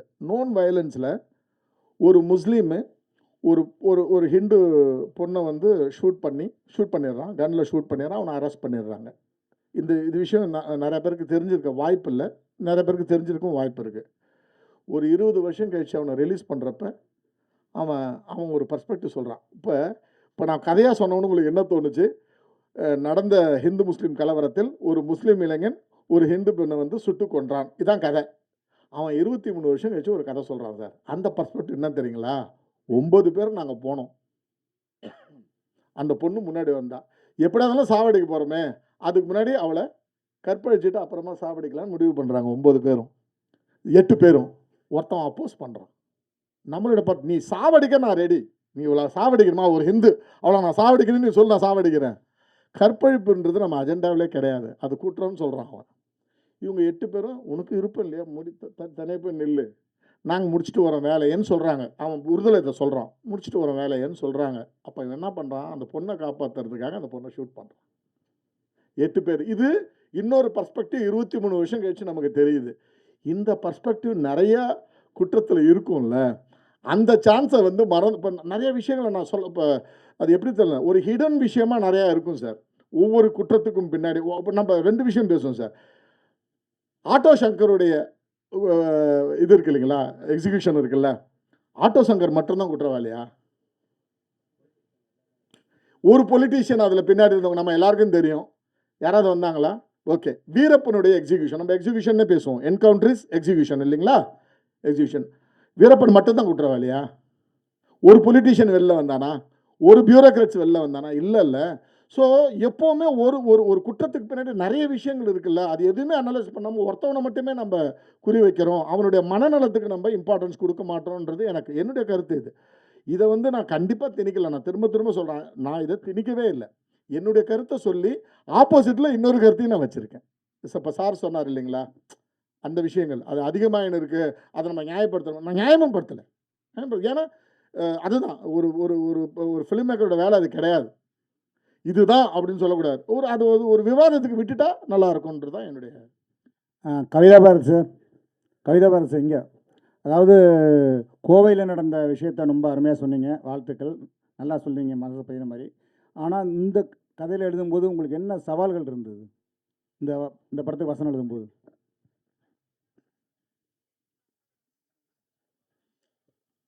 இல்லை, இதில் சவாலுங்கிறது என்னென்னா, 2 எதிரெதிர் கருத்துகள் 2 பேருக்கும் பேசுகிறவங்களுக்கு அது நியாயம். நீங்கள் எப்பவுமே ஒரு தரப்பு எடுத்து பண்ண முடியாது. நீங்கள் அவர் சொல்கிற மாதிரி மரண தண்டனைக்கு நான் எதிராக இருக்கேன்னு சொன்னால் ஆதரிக்கிறவங்களை நான் வீக்காக எழுதிடக்கூடாது. 2 தரப்பு நியாயமும் சமமாக இருக்கணுங்கிறது இருக்குல்லங்க, அந்த 2 தரப்பாகவும் மாறி எழுதுறது பெரிய சவாலாக இருந்தது. ஏன்னா இந்த படம் வெறும் கதை மட்டும் இல்லை, இதுக்குள்ளே ஒரு வாதம் இருக்குது, இதுக்குள்ளே ஒரு தர்க்கம் இருக்குது. அந்த தர்க்கம் வந்து பெரிய சவாலாக இருந்தது.